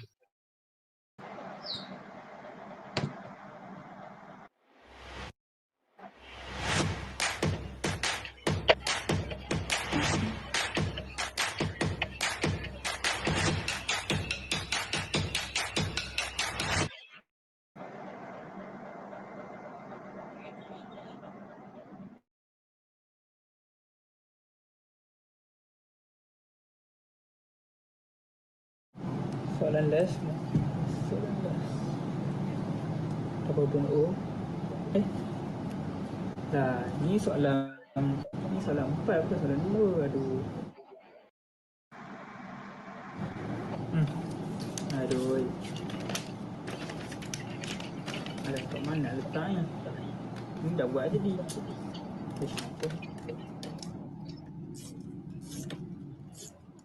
Lah, buruknya. Mana ni?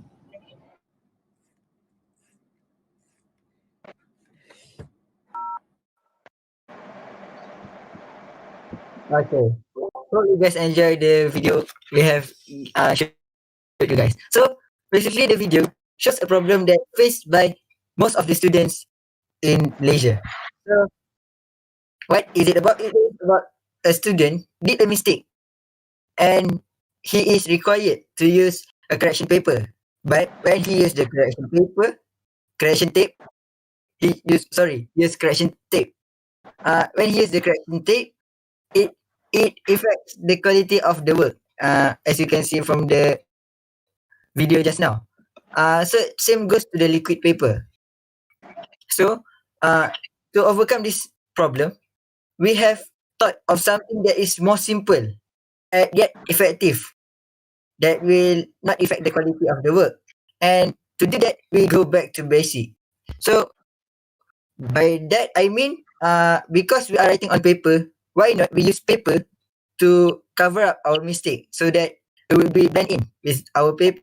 So we have come up with the idea correction paper, which is actually just a simple paper, but on the back side of it, it has a sticker where you can use it. So how does it? So it works on 3 steps. So with the paper, we only need to cut the paper to our desired shape, and then we peel off the sticker from its backside, and then we stick it on the paper at the place that we need to cover up the mistake. So that is our idea. So with that said, we go on to the stakeholder. For the stakeholder, of course, our main user of this correction paper is the students. And for the medium where they can get the correction paper is from the stores retailer. That is also one of the stakeholder. And lastly is the full-scale paper company. So they would give us their template so that we can, because every full-scale paper have their own template. So so we can get the template from other full-scale paper and then use it on our correction paper. So next will be market analysis from okay. So we have conducted a survey for the past week, and this the result is shown here. We asked on the students in Malaysia how often did they need to scan their work on paper. So and the result is as you can see on the screen, the majority of it need to scan on a scale of 1 to 5. Most of them need to scan their work as because of the COVID-19, because we have online classes, so we need to send in our assignment online. Okay, so that is a little bit on our survey. So next will be Alif Ilmi on market analysis. Correct. Let us move on to our market analysis. Well, firstly, our target market we would like to target our students and our office workers who have definitely used our product and will benefit them more in the long run. And now, moving on to the location. The location we are currently in, the university, is a perfect place to us to start promote and market our innovation ideas.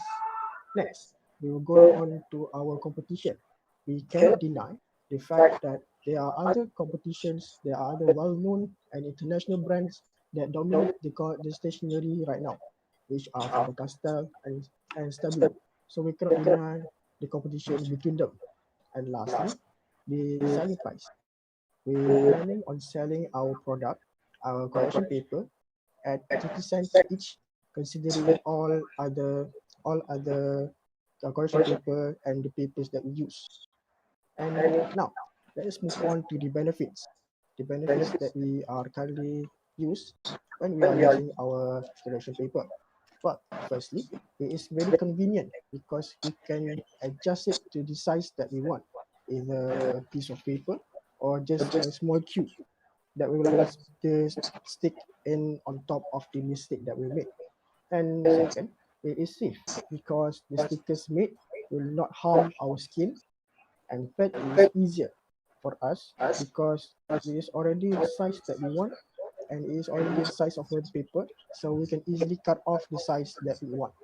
Lastly, it is reliable because the stickers made is reliable and it is hard to distinguish when students want to scan their paper in soft copy form to submit them in form of assignment.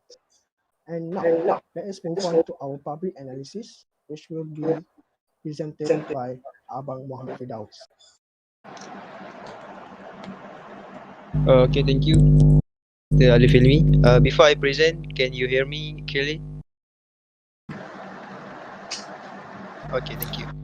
Okay, I will explain to you our public values. So first, I will explain about benefit to society. Our product will benefit to society because firstly, our product can enhance the note-taking experience of the user. Because uh,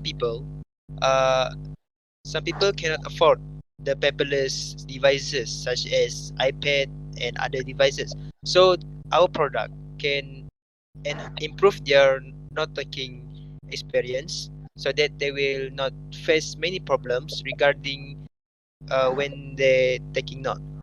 And secondly, our product can create alternative or solution for society who cannot afford paperless alternative, because paperless alternative requires many devices which is expensive, such as iPad, tablet, Samsung tablet, Huawei, and others that will affect our users financial problem that can affect their life. And then I will explain to you about the group that we will benefit from our products.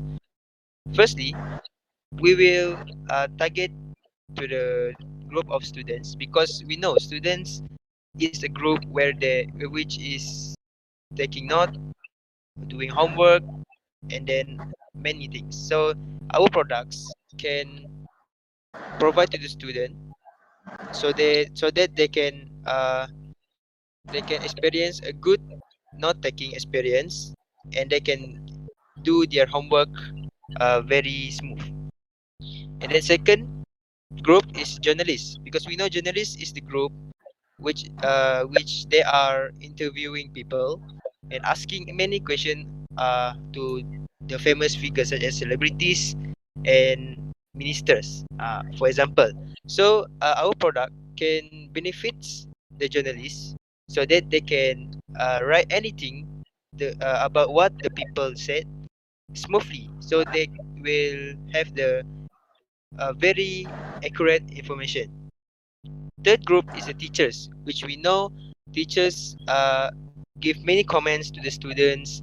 They write many assignment to the students, so this product can help the teachers to do their job very smoothly.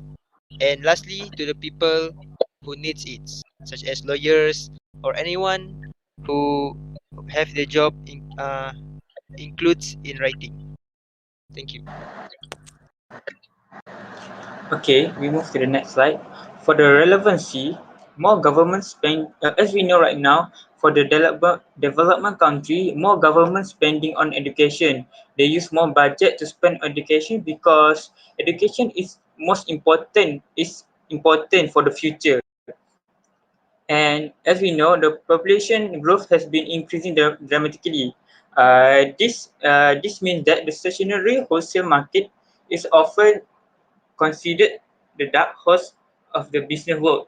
It is among the fastest growing business and recession proof. This is because stationery is something which is always needed in school, college, and office and cannot be replaced easily, no matter how digital we do. So, with that being said, for the long-term profit analysis, it will and for example, for the long-term profit analysis, branded company like SMO could retail it. They could retail it in the massive production so that they could distribute more for the correction paper. And second, we could have a cooperation with the lembaga peperiksaan or any other exams organization. For example, like SPM, they could use our correction paper. And last but not least, it is eco-friendly. This means that the usage of the correction paper will reduce the usage of the normal paper. So students don't need uh, uh, to crush their paper and throw it. So it will reduce the paper usage of paper because we have the alternative like correction paper. Okay, that's all from us. Thank you.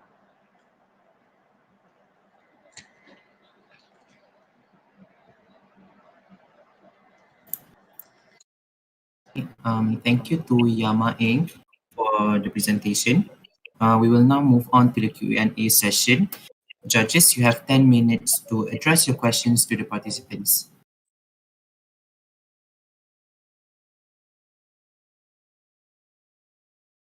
All right. I have a few questions. First thing first, I mean, in the midst of COVID-19, I mean, where would you put your company stand at? That is number one. And also, together with the question, is it sellable while we are going towards a paperless society? Because people are talking everywhere about paperless society. And also, meetings and classes are organized via online. So there's not much of physical touch in terms of using paper in everyday or daily tasks, right? Even operations like Shopee is using online operations. They are not using paper operations. And lawyers also, they are doing meetings online, and also they don't use much papers compared to the previous years.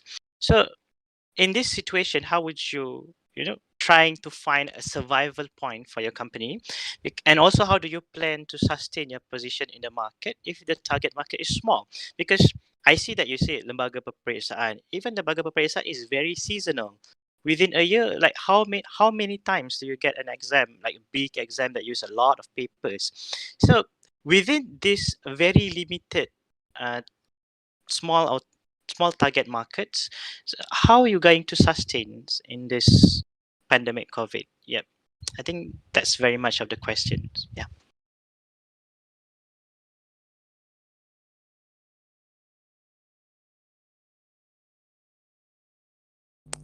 So basically, the question is about how our companies survive in the midst of pandemic, right? So I'm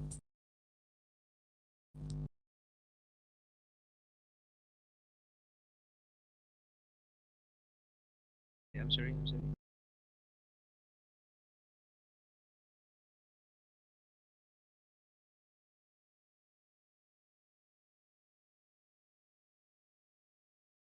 Okay, firstly, how we are gonna survive during the midst of the pandemic.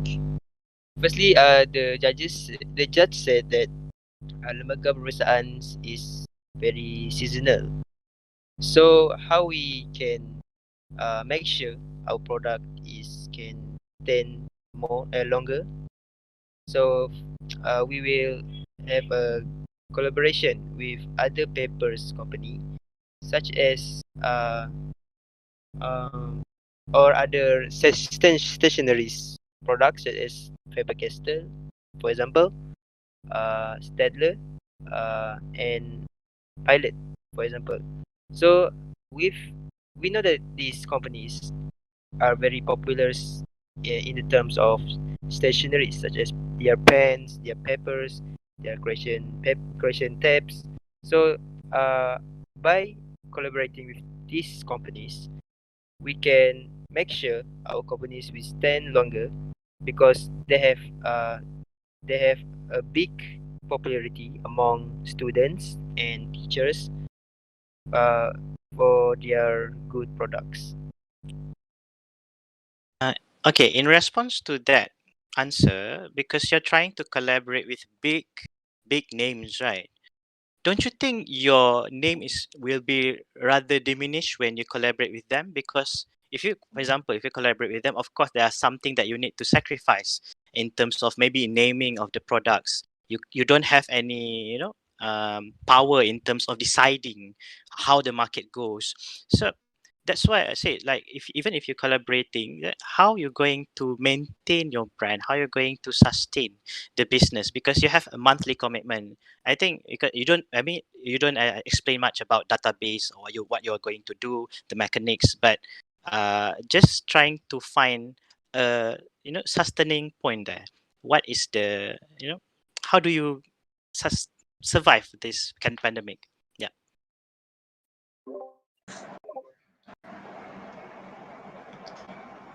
Sorry, I think because we live in a modern development country where social media is Malaysia is famous. We could use media social like Instagram, Twitter, or WhatsApp, because we could see nowadays many startup, simple company sell them in the in online platform. So we could start from there, because we could start from there, and after we get the brand or well known, we could do operate with others company. Like many. Okay, that's all. And one more, the judge said that about paperless society, right? So we know that during this pandemic, there are many students who cannot afford paperless devices, for example, iPad, right?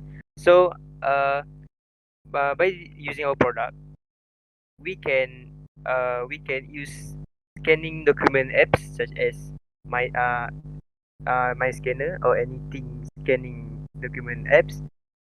So this product will prevent which we call error in scanning, such as shadows or such as correction tab.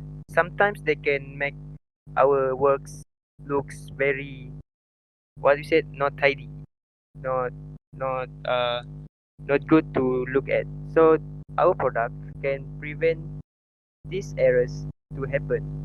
So this is what we mean about our product. All right. May I add something? So, in paperless, in case of rural areas, they could not afford a paperless device. They could not afford an electronic device to replace the paper.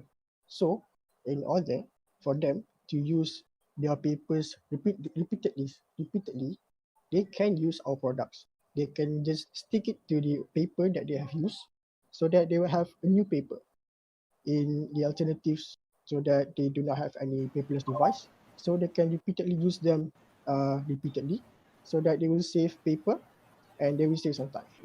That is all from me. May I add something? It's about question number 2. You said about the paperless society in the future. So I will give you an example. you know that Wawasan 2020 or Back to the Future movies where they have flying cars. If we put our place in 90 something when we watch Back to Future, when they travel to 2020 and they have flying cars, and it is not happening right now. So for the paperless society, it will be someday, but in the short terms.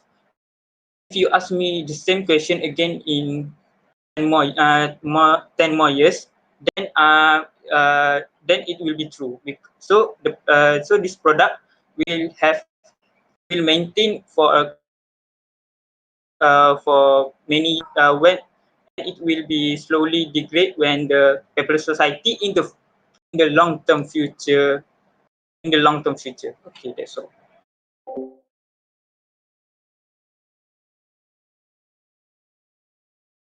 Okay, so I have a question from Mr. Z. Okay, Mr. Z asked that since we already have liquid paper correction tape in the market, don't you think that the correction paper is quite troublesome because the user needs to cut out the sticky paper and then paste it? When in the ads we show just now a video, it's about writing and sketching. How about in the subject of chemistry, we draw we sketch something. How about we cannot use liquid paper to cover the sketch. So for case like that, I think correction paper is more relevant to use than the liquid or correction tape. Excuse me, allow me to add to Haris' point. So what you said, correction tape and correction paper, liquid paper. So we actually have conducted a survey among the students, and the survey, I'm sorry, Haris, can you show them the survey? We have asked the students, how many of them actually have correction paper and liquid paper, and we also asked, how often, have they ever lost their liquid paper and correction paper? And the result of the survey is actually quite expected. So, can you see the survey? So a quarter of them have never lost a liquid paper, but a majority of them have buy it and have actually lost their liquid paper. So with the correction paper, because I don't think people would ever lose a problem with correction tape and liquid paper is it is easily lost. So go up a bit, Haris Luqman. Go to the question. Have you ever lost? How do you have? Do you have liquid paper? Above, up. Question before this, before. More, a little bit more. Atas lagi.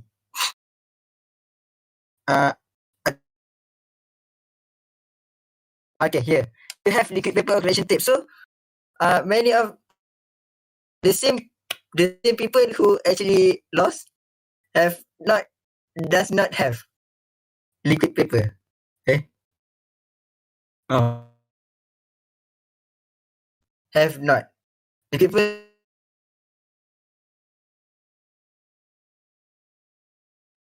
their liquid paper correction tape. So, and it also improve their quality of work. So I think correction paper is a better innovation than liquid paper and correction tape. So that's all from me to answer the question. Hope that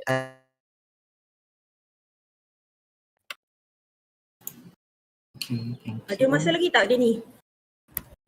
Actually, time is up for the Q&A, but I think if you have any question, we can extend some time.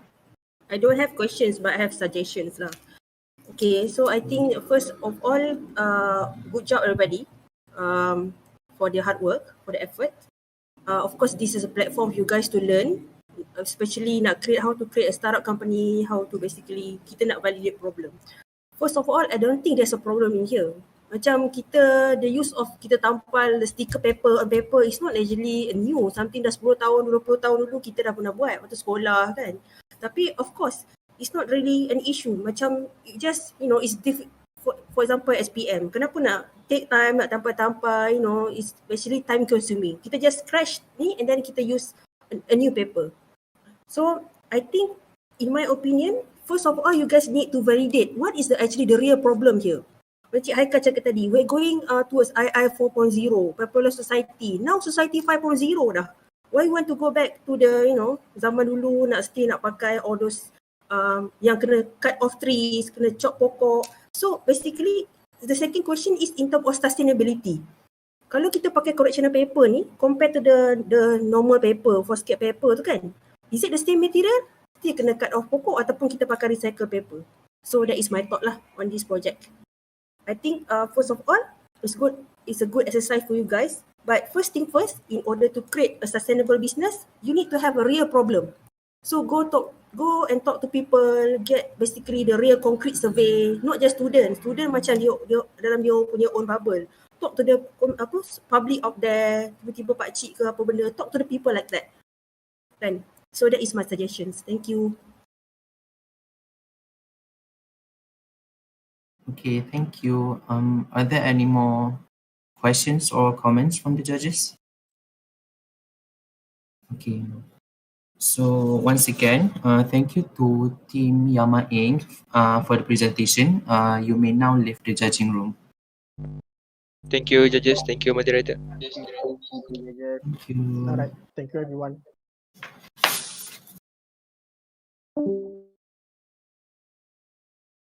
Okay, now that the last team had done their presentation, we have now come to the end of stage 3 of Trifecta Youth Entrepreneurship Challenge 2021. Once again, we would like to extend our gratitude to the judges for spending your time with us today. We hope to see you again in the future events. Before we have our adjournment, I would like to invite Shah Iqbal, the president of Trifecta Club, to say a few words for today. Hello, testing. Can you hear me? Yes. Right. Okay, thanks, Danny. Bismillahirrahmanirrahim. Assalamualaikum and a very good evening, everyone. My name is Muhammad Shah Iqbal. I am the president of Trifecta Club, the club which just organized this project. I'm here to represent our project director. She could not be here because of a technical problem. Internet connection is very bad, so she could not be here. Okay, so I'm here to express our gratitude to the judges, to our viewers, to our participants. Thank you very much for contributing to this project. Without you, this project is going nowhere. So for your information, this project, our objective of this project is to create more entrepreneurs because the world as we know has changed. Learning and then working and then retiring, that's a thing of the past. We need to become entrepreneurs nowadays. So that's the objective of our project. It is to open our eyes to see the world as it is now, to make more entrepreneurs from our younger generation. So future planning of this project, for this is going to be an annual project. This is going to be an annual thing. We are going to make this every year. And maybe for the next year, we are going to expand the participants, not only from our PASUM, but to other foundation students. So again, I would like to express our gratitude to the judges. Thank you. Because of you, now we know what to improve. We know how to start our project. And besides that, I would like to hear some comments from the judges. Maybe the head of judge would like to give a comment on this project, our execution. Thank you, Shaikbal. So I don't have much comments, but I think so far it's smooth. I mean, you guys are following the direction, right, towards a better program. That's why I also suggest using Discord because Discord is much more smoother and definitely a smooth one. I don't have any complaints though because this is the first time like you guys are opening towards more participants and also, you know, to encourage them. So now they know where the benchmark is. If indeed if there's another series of this, I would like to see it definitely sooner or later. Yeah. Right. Thank you, Mr. Haikal. Does any other juries have any comments? No? Okay. Again, I would like to express our gratitude to the judges. Thank you not for just contributing to this program, but also thank you for giving your positive comments, giving your building comments towards our participants. That would help them a lot, I know. And I would also like to express our gratitude to our main sponsor, Mr. Haikal. And I think that is all from me today. Thank you again, everyone. And I, representing our committee, would like to apologize for any inconvenience caused. Thank you, everyone. Okay, I hand back to Danny. Okay, so now that everything's settled, I would also like to say thank you to the judges once again. We hope to see you again in future events. Thank you all and have a pleasant evening. Can we take a picture before we have the adjournment? Can I ask all the committees to switch on their cameras?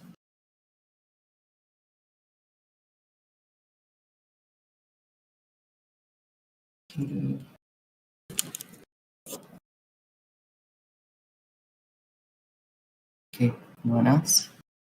Nazreen, Nifsan?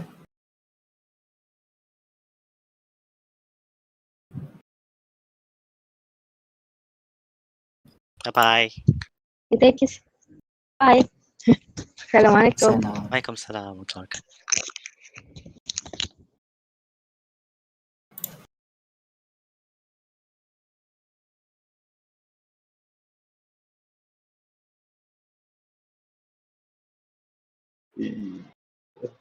Is the streaming still on?